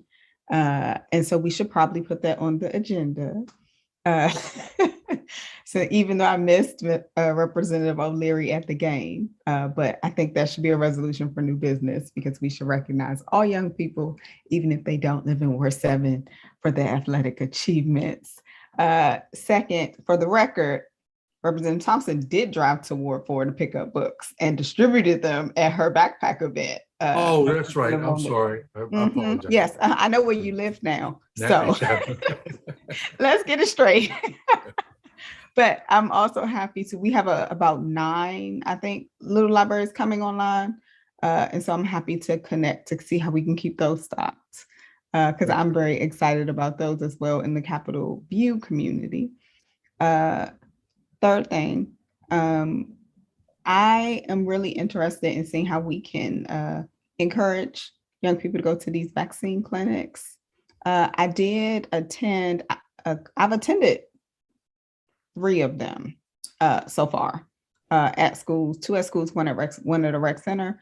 I think there are probably some opportunities for us to do a better job of outreach about them. I've noticed in talking to the principals that they actually could use some support when it comes to language to send home to their school population in letting them know about the clinics and that they're happening. For example, I talked to one principal who said they did not do a mass, stuff the backpacks with flyers, even though it was happening at their school, because they didn't receive language from DC Health and they were really nervous about being able to answer questions, knowing a lot of the skepticism that's in that community, which I think is a huge missed opportunity as far as just people knowing. And so the clinics that I went to were largely people who kind of found out in the community and not necessarily students who attended the school.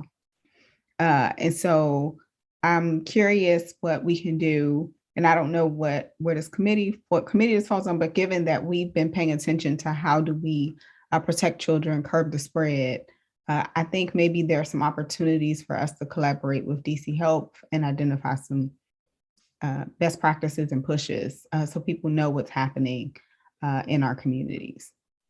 But you did have a visitor there, right?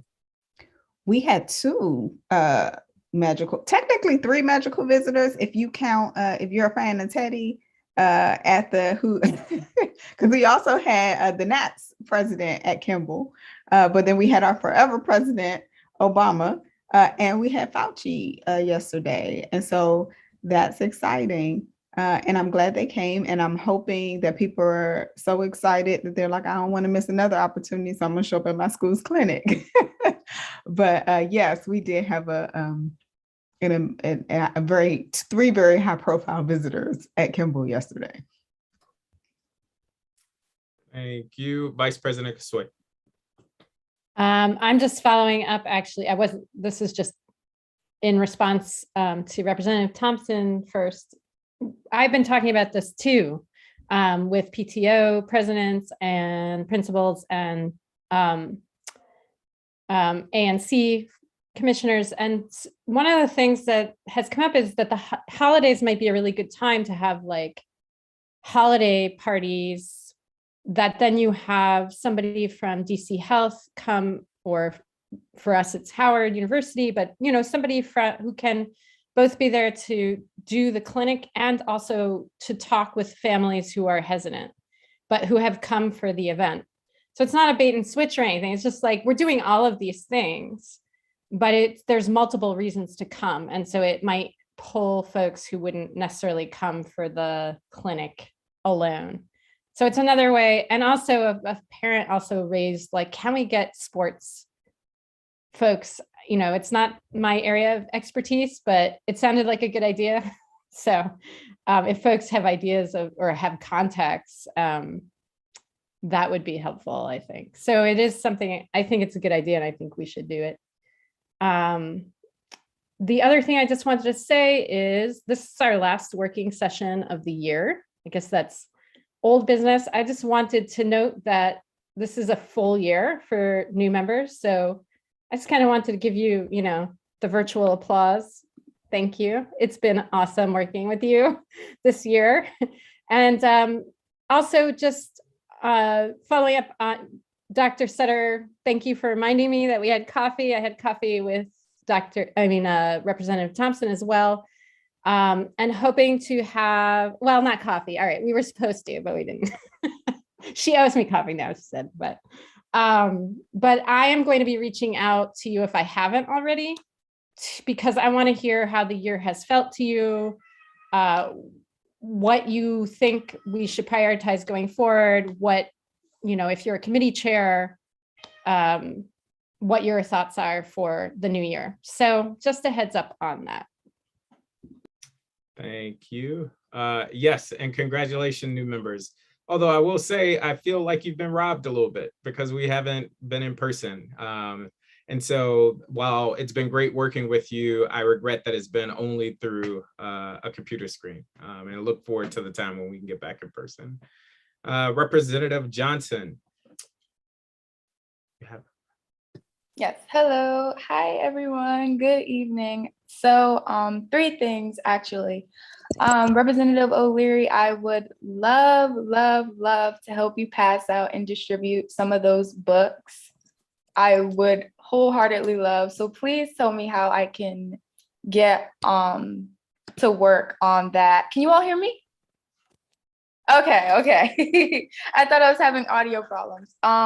Second thing, we actually have, as the Student Advisory Committee, we have been working on initiatives. So that's actually perfect, Representative Thompson. So we do need to connect and have that conversation. And number 3, Representative Reed, while we're on the topic of safe passage, we definitely do need to follow up after this meeting. But on a less lighthearted note and kind of on a tragic note, I just read earlier that a 15-year-old freshman girl of KCP was stabbed in the face. And so my heart is heavy, my heart is sunken right now, and I am completely devastated as a high school student. And I'm pretty sure the news is going to be a little bit more spread now. I just heard just recently earlier today. And so it's crazy. And so like when I was reading it, I just was in complete devastation and complete shock. So I think the story is that a freshman student, she got into an altercation and the young girl was stabbed in the face. But as of right now, KCP hasn't taken any action or so, but the young girl actually has been suspended because the school is viewing it as just a fight and that the girl wasn't actually stabbed with a knife, but with a pencil. But the mom is saying that the hospital has confirmed that it was a knife. And so I feel like we do need to get back on the discussion of safe passage right now and maybe work towards another resolution and get some things going. But like I said, it's a pleasure seeing you all, and I hope all is well. And I just wanted to spread the news of that today.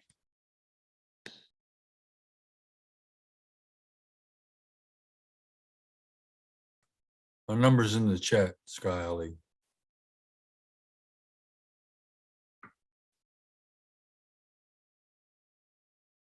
I'm out of order, but I just want to raise that Representative O'Leary always talks about not just safe passages outside of schools, but safe passage within schools. He actually talked about that during our Outreach Advocacy Committee meeting. So definitely want to talk more about that. Scott, thank you for raising it. And may I, I may be speaking out of turn as well, but if I may add some context to what Representative Johnson just presented. having actually spoke with the mother of the student and the incident, I've talked to the principal, and I've talked to the violent interrupters that are on staff there at KCP. So there is no knife. There was no knife or anything of that manner. It's two individuals who are very close. From my understanding, they've actually been friends for quite some time, have actually been over each other's house braiding hair. Incident got very infuriating in the classroom in their English class, first period. I can give you specifics. And this altercation happened where this person got an injury. The type of thing that was used, the instrument that was used to cause the injury is still in question. But we do want to make sure that what happens in schools when we're dealing with this is concerning how we make the connection between safe passage and violent interrupters, is that we're getting people in schools that can build the relationships with students. So if they don't feel like they can go to a teacher, administrator, or even to their parent, that someone is there that they can talk to about. A lot of the incidents that we're seeing after 18 months of people being tied down and stuck to their phones is that they play out from social media into classrooms. They start outside, even amongst friends, and they come inside. So, and I've been working with Safe Passage for quite some time before it was like the hot topic before we went into the pandemic.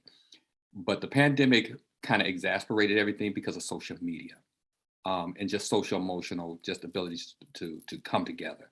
So what I will say is, moving forward, what we really want to focus on as we're talking about Safe Passage is how do we get people into schools that can be proactive in alleviating and de-escalating a lot of things that start on social media outside of the schools.